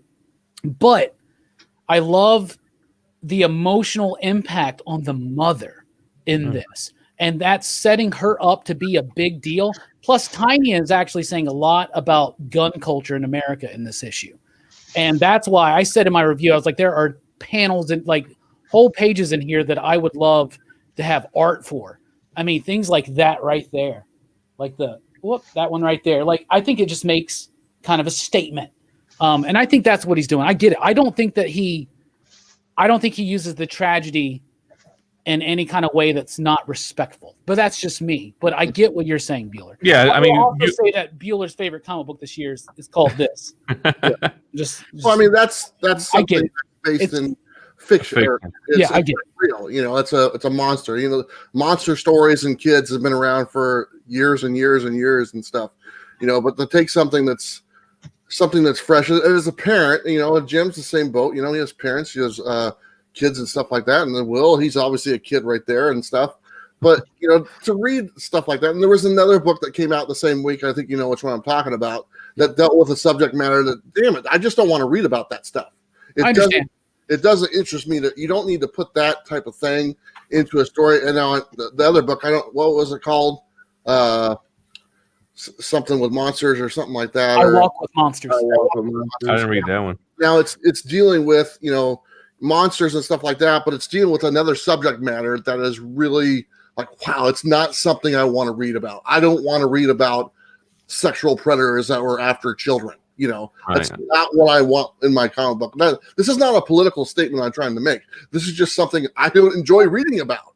It's not something I seek out and look for. It's just, I don't know. That's just kind of the way I felt. And then when I saw the Department of Truth, a book I've liked quite a bit, and then hit this thing, I'm glad that I don't think he's going to do too much more into it. The next one will be another conspiracy and whatever it is, and kind of go from there. So I'm looking forward to just going to issue 4. I get what you're saying. I think Tynion is using this as an opportunity to speak on the conspiracy theories that he thinks are just utterly preposterous and very destructive to society. What about the other aspect of this book with like the devil creature or whatever, right? That kind of visited the guy as a child and now he's back. It's kind of giving me like Gideon Falls vibes. I loved that second issue. I thought that was the best issue of the series probably so far. That was great stuff. Phenomenal. And because me and Bueller and Jim, I think a little bit grew up a little bit in the 80s. And we kind of remember that satanic panic of everybody like freaking out, like Damien Eccles, the Memphis 3 or whatever, right? Like, and they were into metal music. So they got accused of killing these children because there was that big thing, back in the 80s and 90s of this fearfulness of Satanism, when really, there's other things we need to worry about, but whatever. Well, that was fun. I'm glad I brought that one up. I'm glad I didn't bring it up. That's what we need, man. And the artwork is amazing, yo. The artwork is I totally agree. It's on my pull list. I just didn't like the subject matter from issue 3. Issue 1 was great. Issue 2 was great. Issue 3 was good. Don't get me wrong. It was written well and done well, but the subject matter itself just wasn't for me. Issue 4 will be something new, and we'll just keep on going from there. But the mom's going to be a factor, so that's interesting too because it sets her up. Yeah. But okay. All right, let's go. Move on. Let's go back to Will. And Will, you're up, my friend. Do you have another pick? Hold on, did I get skipped over here? No, well, you were the first person to start off this round. No, I wasn't. No, I was. You were okay. Let's remember. Will picked the books that nobody read. Yeah. All right. Yeah. All right, Jim. All right, Jim. You're up, my friend. Go ahead. Well, I don't know that I really had what I wanted to talk about. I mean, we kind of touched on something is killing the children, right? I mean, I guess we could talk about that. I mean, everybody seems to enjoy that book. I think, James Tynion is doing a lot of great books right now. The artwork is fun. It does feel to me like the story is getting dragged on a little bit, right? Like we're kind of in the same scene in the gymnasium for how many issues now? And, I kind of it felt like the last issue where I forget the name of the place where Erica Slaughter's from, like her people are now going to get involved because it's getting out of hand. There's multiple monsters, people are getting killed, and I guess that's it. The issue I just read, they are involved though now. Well, they were there at the end. Yeah, that's what I'm saying. Yeah, at the end they show up, right? But yeah, I was surprised when I saw they were still chilling like at the place because they don't show it much. They just show like that the one guy who runs away and then he loses the walkie-talkie and almost gets eaten by one of those monsters, and then the sheriff saves him. But I think, man, I feel like it's ramping back up though. I feel like it kind of slowed down to explain something, but not. I mean, with the ending, and that dude getting his throat slit. And now those people from from the slaughterhouse or whatever they call themselves, the dragon, that guy with the dragon, I forgot his name. Now they're there. And it seems like anybody who's gonna have seen these monsters and like won't live to talk about it. Because Erica basically says that, they're more interested in keeping this a secret than saving people's lives. Right. So like they don't matter. It's not, we're killing these monsters to save the people. No, they're just killing the monsters to keep it quiet and so that nobody will know about the secret, which I wonder if they're gonna kind of dive in, because it's like, why is it so important that people don't know about them? You know what I mean? Is it I don't know. That's kind of weird to me, but I absolutely love this series, man. And I don't think the cover had anything to do, like I don't even think that the guy was in this issue at all. Oh, I just looked at the cover and it said it had the Slaughter name on the foot. So I was like, oh, I didn't even notice that. It does. Wow. Did anybody else get that local comic shop day foil variant? Yeah, we got 2 of those. No. You got an extra one, Robbie? No. It was $5.99. It's too much. I didn't. No, it's my shop foil. didn't get any of those. You should have hollered at me day of, man, but we're way sold out. Well, I asked about I didn't even know what the hell that stuff was. Like, I never even heard of that. Like, I don't remember them doing that last year, but I didn't know that was one of them, honestly. I think I asked Mike about the Ice Cream Man one, though. So does James Tynion hate children? I mean, is that... He might. That's what it sounds like. I highly doubt he has. I think he hates him because he always calls him, they keep calling him James Tynion. I should interview him. Instead of Tynion. How do you say his name? Is it Tinian or Tynion? I think it's Tynan. It's Tynion. No, it's Tynion. Tynan. It's Tynion. That's why his production company's It called has Tiny. a pronunciation on his Twitter. It says like how you say it on his Twitter. Tynion. That's why his production company is called Tiny Onion. I'd be Tynion. like, yo, bro, just make a video once and for all and say it yourself and tell us how to say it. It's Tynion. I'm telling you, it's Tynion. Isn't that what I said? You say Tinian. Same thing. What do I used say? to say it all- I don't even know what I say now. Jim, you say Yeah. both. You say Yeah, I both. think I do say both. Yeah, and it's okay. I probably watch Robbie, then I say Tynian, then I watch Bueller, and then I'm saying Tinian. I used you to go. say Tinian because his name sounded like Since- somebody from Game of Thrones. James Since we're Tinian on- the Fourth. Since we're on the topic of no one can pronounce anything right, I just want to bring up this. Yeah, Miss No. Autumnal. I It's a never pronounce that. I don't wrong. know. All right, Yo, everyone. what in the happened to chat, issue 2 ever come autumnal. out? Bro, 3 Everyone- issues are out. Autumnal. I gotta Jim, you read. want to give it a mine, try? so. Autumnal? Yeah, there you go, buddy. I definitely called it autumnal. I'm waiting. On Autumn with a null. I did it first too. I was just like, autumn, no. Tiny onion. Even the artist an for that onion book in here? didn't even know how to pronounce it. Really? Chris didn't know how to pronounce it. I gotta find issue 2 and 3. I read issue 1. I liked it. It kind of feels like Stillwater a little bit, though, right? It's a way slower burn, though. I think they Yeah. haven't revealed near as much. But We it's should have talked about Stillwater. We didn't talk about Stillwater. There's another one that we didn't talk about. That I just lost it. We're not done. I got you right here. How long is the show, I was man? right. I was right. His twit. It's a 4-hour show, just like your old used to be. I'm too old for that now, man. Check I it. know, right? Taylor, bring up Bearded Comic Bro. What for? It's tiny Tynan. and it's tiny and Isn't that what I say? Is it Tynan? That's what I've been saying. You gotta Tynan. tie the knot. it's Shout tiny. out to the 170 plus people that are watching right now, by the way. Yeah. That's awesome. Appreciate you guys here on a Saturday night. A lot of lonely people. I'm over here trying to set this shit. up, man. You What still is trying that? to build it? I'm What building it still. Is that a stool? It's a stool, yeah. That's awesome, man. Yeah, I have nice stools. I don't like stools. There you go. Me either. Hurt my back. What was the book we were talking about? Something that's killing the children? I think we're off of that. Are we gonna talk Stillwater? Is that who's next up? I don't know. Let's see. It's Bueller's show. The hell was that? I think that was Dylan's dog. I'm up next. I thought Bueller killed the sneezed. dog.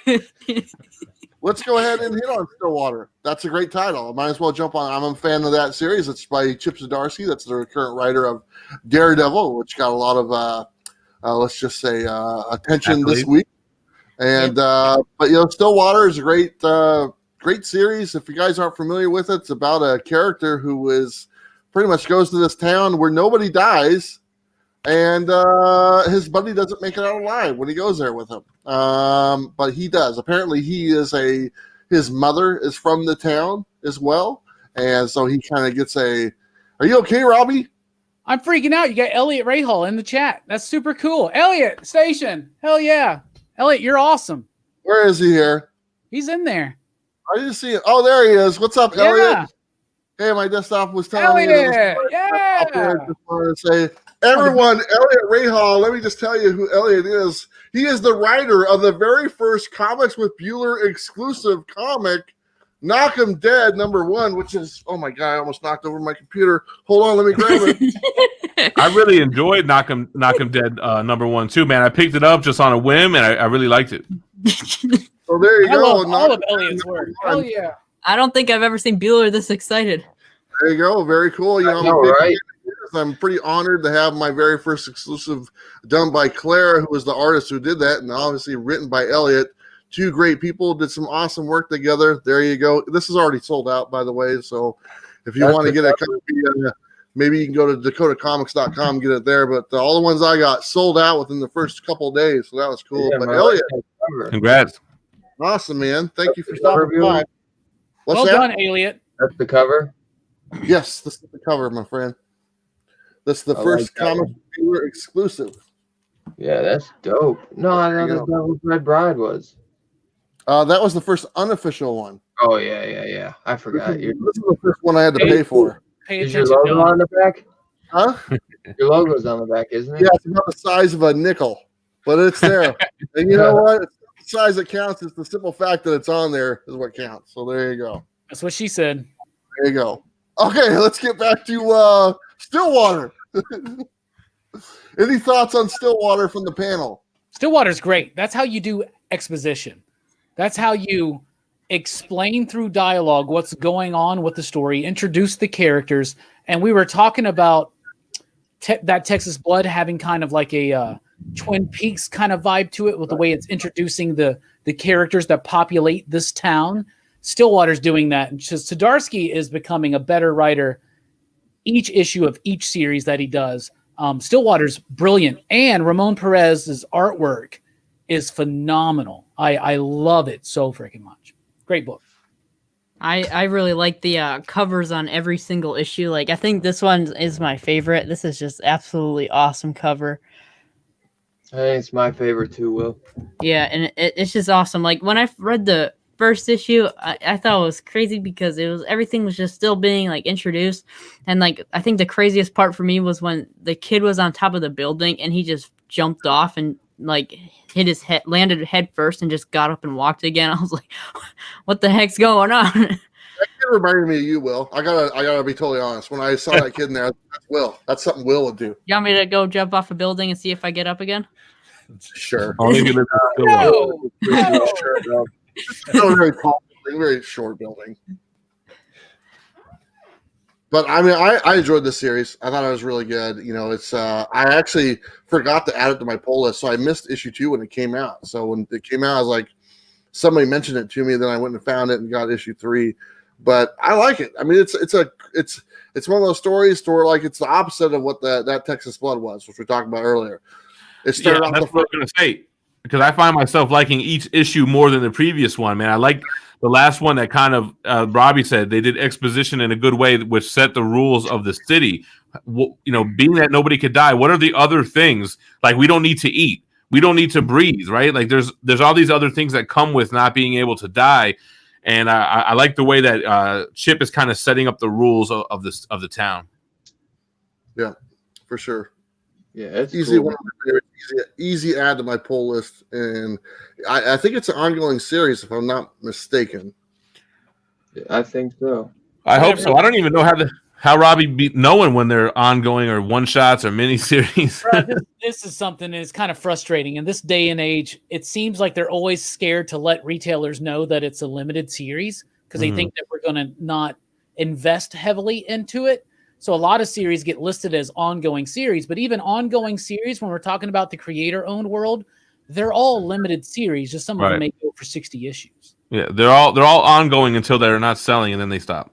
Or there's a planned ending, like you know, Gideon Falls, Red Mother, going back in the day, Sandman, Preacher. Where is Gideon Falls? Is that? I mean, there's one more issue left. Yeah, the big 3-in-1 issue. Yep, 80-page finale comes out this month. I'm so freaking excited, but at the same time, I'm kind of sad. Yeah. But I think they solicited a deluxe edition too for it, hardcover. Nice. I've been waiting. Yeah, you know me. Yep, I do know you. Very cool. Well, hey guys, we're gonna open it up, and because we're about an hour and 40 minutes in, Jim is like, "Give me a break. I didn't sign up for this thing." Lasting forever. Yeah, exactly. But you know what? If you guys, whatever books you guys want to share, it's open up. Anyone who wants to go, just go for it. You know, Will, looks like you want to go. I want to talk about We Live because we've gotten several from Stefan Link. They've been asking us to talk about this since like the beginning of the show. So we'll talk about this one.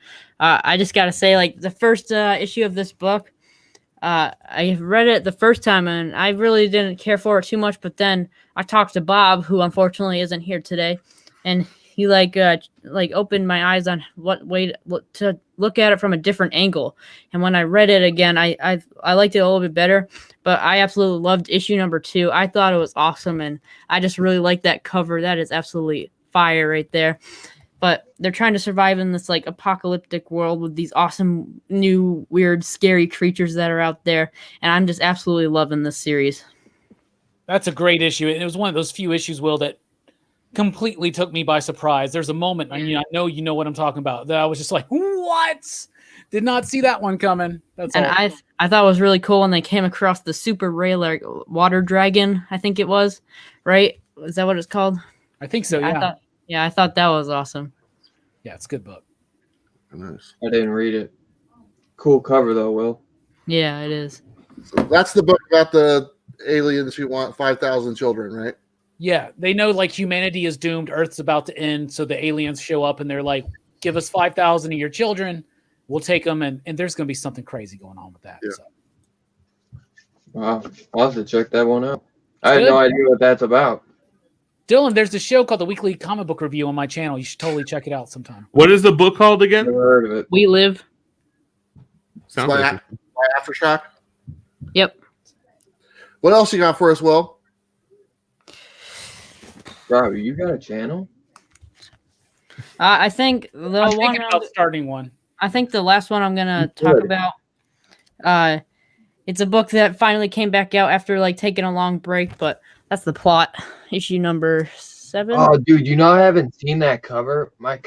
Yeah, number I 7. stopped like 3 months ago to order both the variants. He's like, it won't let me order them, or it won't. It shows there's none. And I'm like, dude, there's a variant. Like I talked to the artist who's doing them. That's why I needed you to grab one for me, Robbie. Yeah, it's in your box, bro. Oh, I know. I thought this was absolutely awesome. I am sad that there's one more issue though, but I'm gonna tell you a funny story. So I see this on the cover right there. That's tag right there. And when I first got it, I didn't see it before, and I thought the comic book people actually put the price tag on it, so I tried picking it off.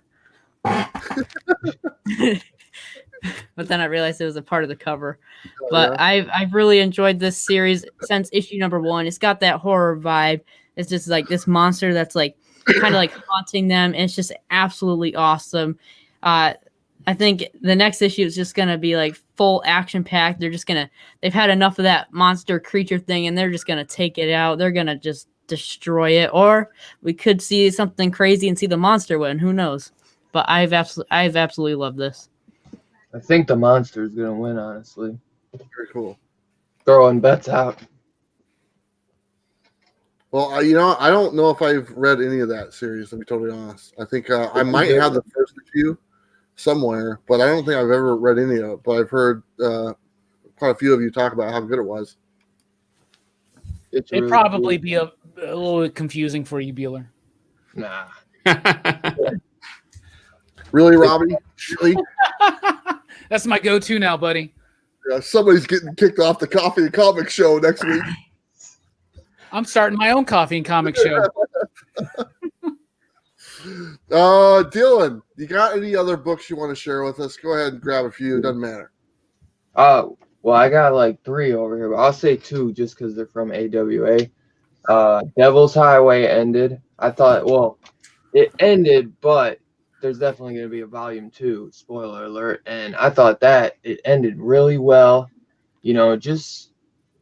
One of them like creepy books. I think it's is it David Fincher or whatever who did 7? I can't, but it just felt like one of those movies, man, where you got just some, not even one sicko, but just like a whole like group, or like underground group, and all of them drive these trucks and are just like torturing people throughout the USA. And I thought it was a great read, man. And Ben Percy does it, the guy who does Wolverine and X-Force. So I've really been loving what he's doing, and he does Year Zero. That's another great one.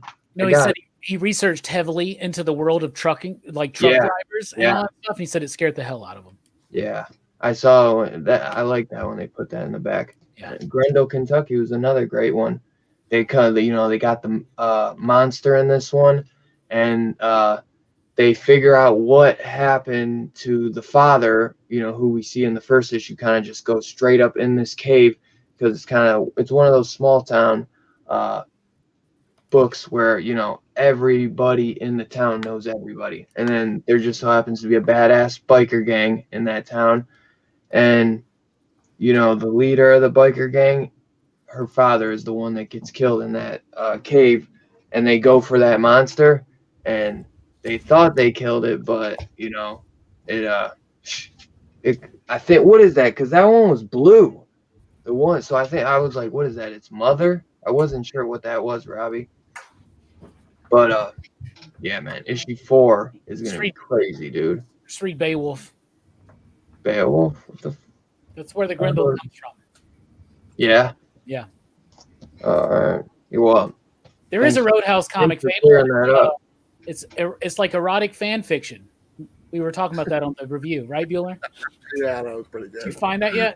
No, I haven't found it yet. I'm out there. AWA is putting out some great titles. I've really enjoyed pretty much quite a few of their books that they're doing. Erratic was a good one this week, man. I haven't read it yet, though. I thought it was an interesting book. I liked half of it, and then I didn't like the ending. I heard it tied into the Resistance world, though. It does, just a little bit. Yeah. Well, I picked it up. I'm gonna read it. I pick up all those AWA. Even I haven't read it, but that COVID Chronicles came out. It's like a little trade. But another great one, Firepower. Yeah. I read issue 6 today, and I'm really liking this one. You figure out kind of a little backstory on all the stuff in what is it, the master with the Air Jordans says that basically everything is real, and that the dragon is real too. But man, I thought he was dead for a second, and he does the little eye thing, and you're like, dang guy. But the next cover shows that guy's like carrying him across the roof. But I've been loving it, man. Honestly, it's my like dive into Robert Kirkman.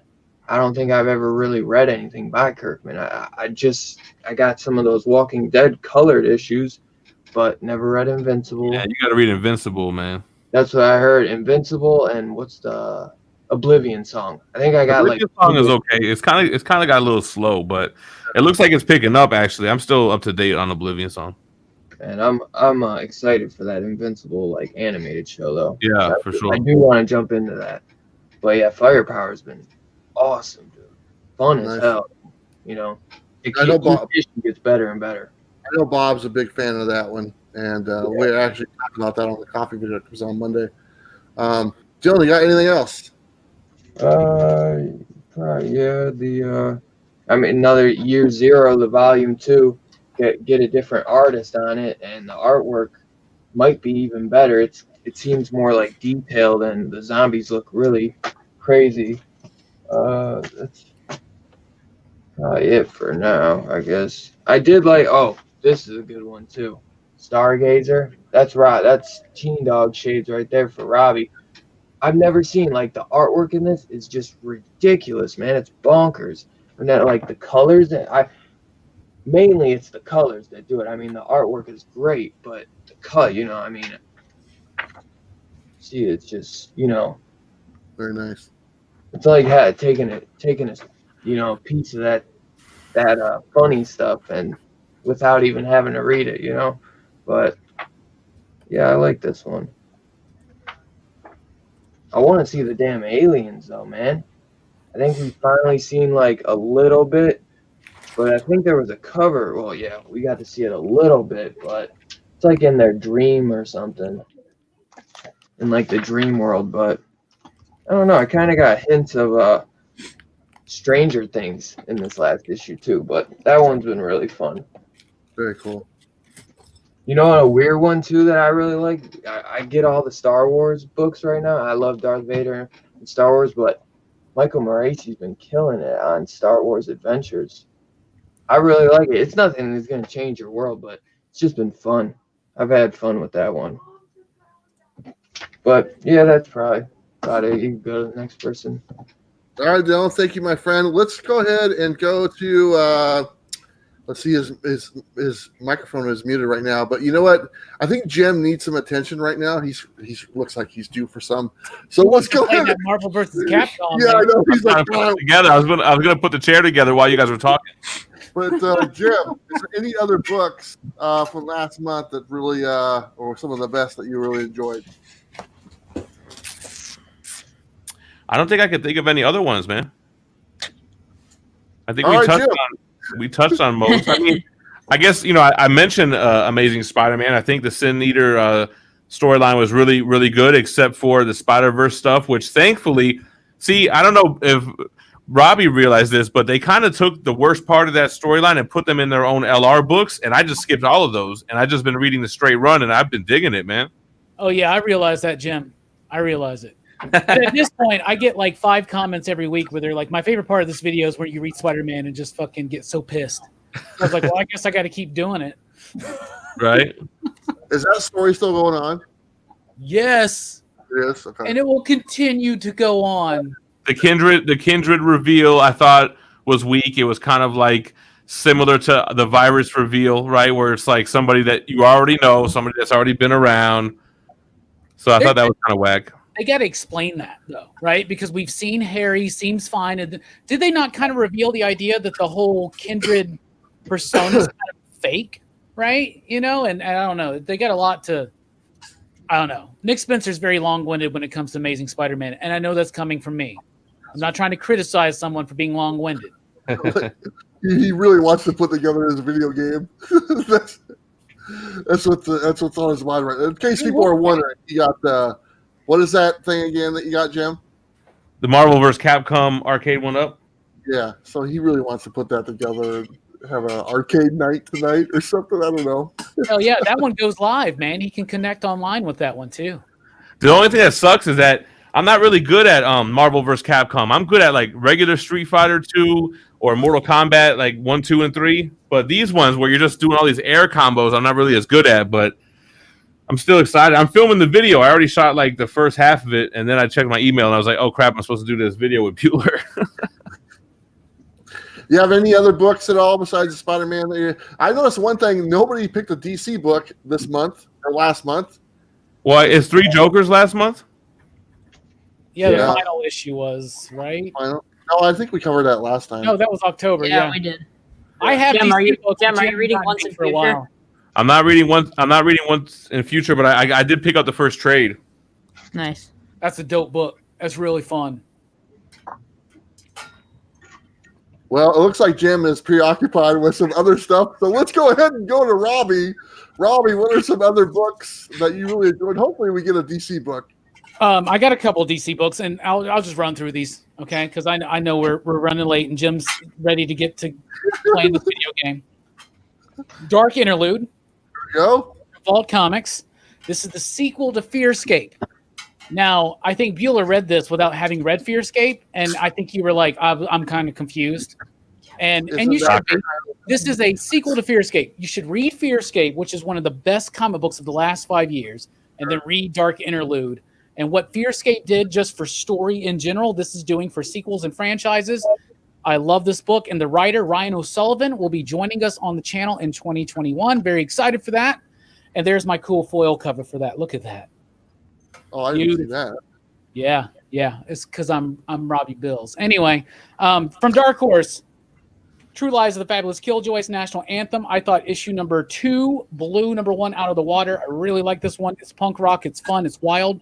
Coffin Bound wrapped up its second arc, written by Dan Waters, who I'm trying really hard to get on the show for 2021. Coffin Bound was amazing. This was a great finale to this arc. I really loved it. My favorite cover of the week or month belongs to Spawn, because my comic shop is right there. The Deep Comic. Yeah. I was wondering what that I've was. actually had people ask me to sign this cover at my shop, so that was super, super cool. We talked about it a little bit earlier, but I thought I Walk with Monsters was an incredibly strong debut from Paul Cornell and Vault Comics. Ice Cream Man blew us away with another fantastic issue. Oh, yeah. Really digging in on the Watchmen and kind of taking the idea of the Watchmen, the structure of it, the coloring. This book was so amazing. It continues to be one of the best books of the year. Sea of Sorrows was a super, super solid debut from Rich Douek, who is also joining us in 2021. Rich is a super cool cat. He wrote Wailing Blade. He wrote Road of Bones. This is the exact same creative team as Road of Bones. It's great historical horror that's based around mermaids and sirens. Death metal continues to be death metal awesome. So death metal, I got to throw that one out there. Once in Future, there you go. Like Will said, it's got some of the best artwork in comic books today. The best, and one of the most badass grandmas in right there, right? Ever So freaking badass. And the final one I want to say is my favorite DC book of the month, which was Rorschach number 2, which I did not like Rorschach number 1. I was going to say you hated that. But when I read number 2, I got what they were doing. So we know Alan Moore based his Watchmen characters on the Charlton characters. The question is the character that Rorschach is based on, right? The question was created by Steve Ditko, right? And Rorschach's kind of based on him and on Mr. A, I think is his name, with this objectivist philosophy. And so this book is about Steve Ditko. That's the character in this book. It is Steve Ditko, and who has decided to become Rorschach. So it's really weird and super meta, in which you have Alan Moore basing his work based on Steve Ditko's work. Then you got Tom King doing his work based on Alan Moore's work, incorporating Steve Ditko into the story, being inspired by Alan Moore's creation of Rorschach, which was actually inspired by him. This really weird thing. I loved it. Jorge Fornes on the artwork. Beautiful. I almost showed that page for the artwork. That stupid ass Snicker day. God, I hate those things. I hate them. But the artwork's really cool, super cool and lean. And Tom King's doing great work. Strange Adventures is really good too. There you go. What y'all think about those? I agree, man. I'd say I got DC's too. No, I can't believe Bueller didn't bring that one up, bro. Which Well, one? maybe he was saving it for last. You know, he put it on thumbnail. Which one? Deceased. Yeah, I mean, I was hoping we'd get to some DC stuff, you know, and a couple of DC titles. You know, we had Punchline. The one shot came out this past month, and that was kind of the, I don't know, would you consider that an origin story for here or something? It was kind of a. I think our origin was in that Batman. Yeah. That big Batman book. Yeah, I don't know if you guys enjoyed that at all. I didn't really. I thought it was okay. I thought really it was grab me, to be honest. it's tiny and setting up a lot of stuff. My favorite thing about the Punchline book is there's a moment in there, and Jason from Comics Misexplained pointed this out in the PCP Army. But there's a moment in there where they're looking at the computer screen, and there's a bunch of chat that's going on. And this is actually in the DC comic book, but people are talking about Punchline, and someone says like, "Pardon, Will earmuffs." Someone says like, "Punchline, big titty goth girlfriend goals," or something like that. I'm like, that's in a DC comic. It's funny. Will, any response? I don't know why I have to cover my ears. Perfect. It's a joke. Perfect. It's a joke. It's a bit, Will. Earmuffs. You know, I'm a fan of Deceased. I talk about it all the time. I actually did a review for the new book that number 6 came out. It'll be on the coffee video, but I just enjoy that series. There's only one more to go. I'm trying to remember issue 5, what that feature. I think issue 5 was didn't issue 5 have that one villain showed up at the very end, and then he wasn't even in issue 6, if I'm not mistaken. I'm drawing a blank because I'm just referring. It ended with Constantine talking to the Spectre. Are you talking about what villain are you talking about? Are you talking about Trigun? No, who was in number 5? I don't have it here next to me. This is who was at the end. This is the last page of number 5. Yeah, I must be thinking about something else. Maybe I'm missing it. But it's one of my favorite. It's very confusing. Kind of thing, right? It confuses me. Not the Superman guy, the Superboy Prime. Yeah. No, I'll have to go take a look and see what it was. I Right. have read New it. issue that came out this week was super solid. Yeah, I didn't read that one yet. I did enjoy this week. It's kind of cool because this week they've actually come up with the cure. They have it, that it works. And at the same time, there's another group of like villains who have decided to just wipe out the whole planet they have these death robots. And so now it's a race to save the zombie people or something like that. I love it. Right?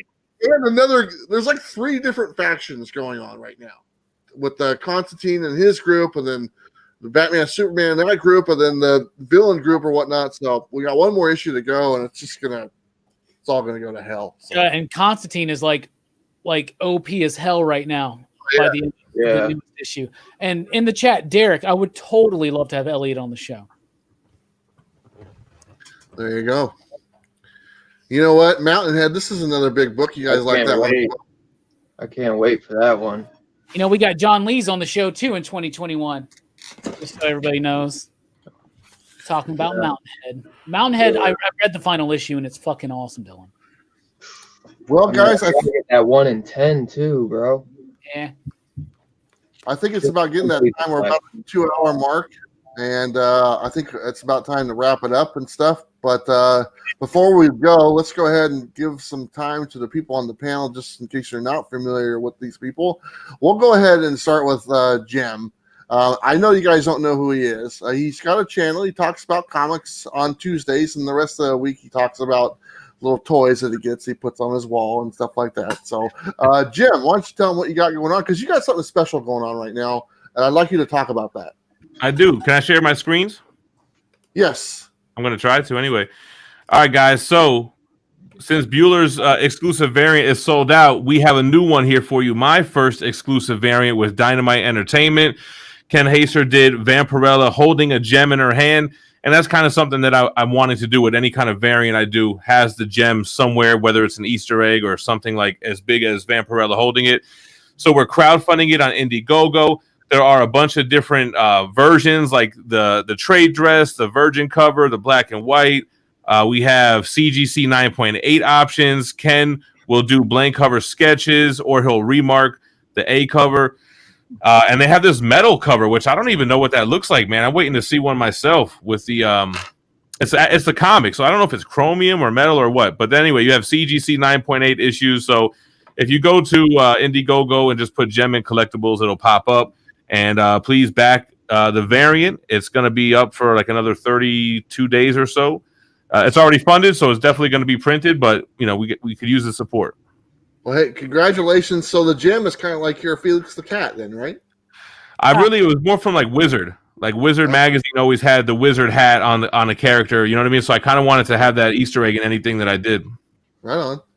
Well, congratulations. I saw that it was already funded and everything. So now it's definitely getting made and done. And so if anyone looking to get this book, you know, I'll put a link on the bottom of this in the description so people can check it out. And also, we are on the road to 100K subscribers, y'all. We're less than 2,000 subscribers away. I'm doing a huge giveaway. What I did was I just hit up all these companies that I deal with, and they're all donating stuff. So we're going to have like 10 prizes. We got statues from Sideshows, from Figurama, from XM Studios. So all you got to do is just be subscribed and just comment on as many videos as possible, because once we hit the 100K, which it should be by Christmas, we'll pick 10 videos where the giveaway was promoted and do like a random YouTube comment generator worldwide. Anyone could win. So, yeah, if you're not subscribed, come on over for daily content, new weekly comic book day reviews, statues, and we're going to have Arcade 1-Up, Marvel vs. Capcom review on Monday. Very nice. Congratulations ahead of time for the 100K, man. You're going to get that YouTube button. How does that feel? Yeah, it's awesome, man. I think we get the blue check mark too, man. So we're getting like official tissue over here, you know? That's cool, man. Very, very much so. Awesome, man. Congratulations ahead of time. Let's Thank move you. on to someone else here. Let's go ahead and give it to Will from Hero and the Kid. What you got going on there, buddy? All right, what's up, guys? It's Will's a Beast. Our channel is Hero and the Kid, and we just started a new show called Comic Talk Live, where I am co-hosting a show with a bunch of awesome people like Jen from Comic Books Will Break Your Heart, Jason from Heroes to Icons, Fire Guy Ryan, and Greg from Bearded Comic Bro. And we just have a great time talking about movie news, the speculations of the week. We do a lot of comic book reviews. It's just an awesome show that we just did yesterday. So if you want to go check that out. And next Friday, we'll have our show at 9 p.m. Eastern Time. We have a special guest coming on, Zach Kaplan, who's the writer of Join the Future. It's going to be an awesome time. We got our variant show dropping, and we got our new releases dropping as well. But make sure to check out the Comic Talk Live, because that's becoming one of my favorite shows that we're doing. And don't miss that one. Very cool. Looking forward to the Zach Kaplan interview, my friend. That should be a lot of fun. Yeah, me too. When is that again, Will? Next Friday at 9 p.m. Eastern Time. Awesome. Right on. All right, Dylan, what's you got going on your channel, man? Anything good? Me and Robbie are going to start a new, segment on Saturday nights. It'll be, basically, I mean, it's not comics, though. So we're going to talk one day about some horror comics, but it's more going to be kind of leaned into like horror movies. So if anyone's a big horror fan or grew up loving, the 80s horror movies, all that stuff, me and Robbie will be co-hosting, or Robbie will be co-hosting with me. So that'll be a lot of fun. If you ever go check out any of his Friday night movie reviews, it'll be something like that, but different, But, as always, man, we're just going to have a great time and kick some ass. Awesome. Yeah, man. and that show is called Dylan's Horror Show, and it starts January 9th. Yes, sir. I didn't say January 9th. It's all right, man. I got you. I'm so pumped for this, Dylan. That's why you're the co-host. It's a horror show with me and Dylan almost every Saturday night. It's going to be fun. Very cool. Dylan, you got any other comic book stuff coming up? Nah, not really. I might in the future. I will have probably Mark London come back on, but Oh, very cool. I gotta, I'll still do the comic book stuff. All right. But Awesome, man. Well, hey, let's move on to none other than Rock and Robbie, my kind of a mainstay for the coffee show on Mondays. He has been now for a while. His little 30-second segment every Monday. Robbie, what you got going on, my friend? Well, lots of excitement. First of all, there will not be a weekly pop culture wrap up in the morning because I did this show instead, and I have so much fun with you guys. So thank you so much. I appreciate it. All of you for joining us here, and Bueller for hosting. I have so much fun here. But do join us tomorrow night for Rock and Robbie Live at 7 p.m. Central Time. It's the best place to be on Sunday night here on YouTube if you're into comic books and pop culture and more. We'll be talking about DC and Warner Brothers. What are they doing with HBO Max, releasing all their movies? How does this affect movie theaters? We'll be talking about the upcoming post-DC Future State stuff that's being released right now and announced, and lots of fun. The home of the weekly comic book review, and more interviews and creators joining us in 2021. Like I said, like Dylan said, me and him got a show starting in January. The movie reviews return next Friday night. We're going to be starting talking about Christmas movies, and we're going to start with Black Christmas because we can't let go of the horror films. But, y'all know who we are. And out of everybody here that's joining us in the chat, I appreciate you for checking out the show. And next month, I think it's supposed to be on Bob's channel. So that's going to be super fun. And just station. Yeah. Yeah, we missed Bob. He's got some plans tonight and stuff, so he wasn't able to make it. He was out of town last week, so that's why we didn't do it. And then this week he had plans, so we kind of just had to pull the trigger and just go on without him. But Bob will be back on Monday because we did film the coffee video today. So you'll be able to check out Bob on Monday on the coffee video. I want to say thank you to everyone who joined me tonight. I want to say thank you to our guest, Jem, for joining us. He's actually joined us quite a few times on this monthly. He might not realize he's joined us, but he has. He doesn't remember it. Yeah. Well, let's not forget who started this video. No. You started the weekly one, bro. This is monthly. Yeah, this is the monthly, dude. This is just an abomination version of that. Okay, let's be for real. But what I want to know is, what is this Thunderdome thing I keep hearing about, and how come I was never invited to it? Same here. I'm not invited to it. Wow. By the way, vote for PCP and Thunderdome right now. Jim, I'm not trying to be mean, but I picked the people I thought could handle it, and your name wasn't on that list. Maybe next time. Hold on. Does this have anything to do with someone being a sore loser from this Comic Gories game? That show got canceled. Apparently, 2 people couldn't handle it, and they quit. Exactly. They could. Thunderdome is rough, man. The Thunderdome is not an easy thing to do. I just want to say right now that PCP is in the lead for Thunderdome, so we just need some votes, everybody. PCP Army represent. We're almost there to the $50 grand prize, which I know is a bunch of shit for Comics Pro. I know why I wasn't invited. Don't worry, I know. Oh, okay, whatever, pal. Anyway, Jim, seriously, thank you for joining us today. Appreciate you taking the time while you're building stuff. So that's pretty awesome. But maybe here you go. But the stool's the easiest part. It is, and the riser. As far as what's on my end, I got the coffee show on Monday. We're back. We took last week off because Bob was out of town, and then next week I am traveling to Florida to the Comic-Con to go to the Infinity Toy and Comic-Con in Kissimmee, Florida. I'll be a special guest there. I asked them, I said, why didn't you invite Jem Mint? And they said, who the hell is Jem Mint? And then I felt pretty good about it. So that was pretty awesome. But and you know what? There. If you're in Florida, and if you what show is it? It's the Infinity Toy and Comic-Con in Kissimmee, Florida. Oh, Kissimmee. Kissimmee. Thank you so much. That's how you say it, everybody. I've been saying it wrong this whole time. Autumnal. But I'll be there for the on the 12th. It's December 12th. I'll be there for the Comic-Con. I'm actually in Florida for the whole week. So if anyone wants to come hang out in Florida, that's where I'll be, and it should be a lot of fun. But thank you, gentlemen, for joining me tonight. All you guys have awesome picks, awesome taste in books, And it was a pleasure. So thank you all, and looking forward to next month, Best Comics of December on Bob on Everything Comics. All right, everybody, don't forget to like and subscribe. You know what to do. We'll see you next time. Bye. Station.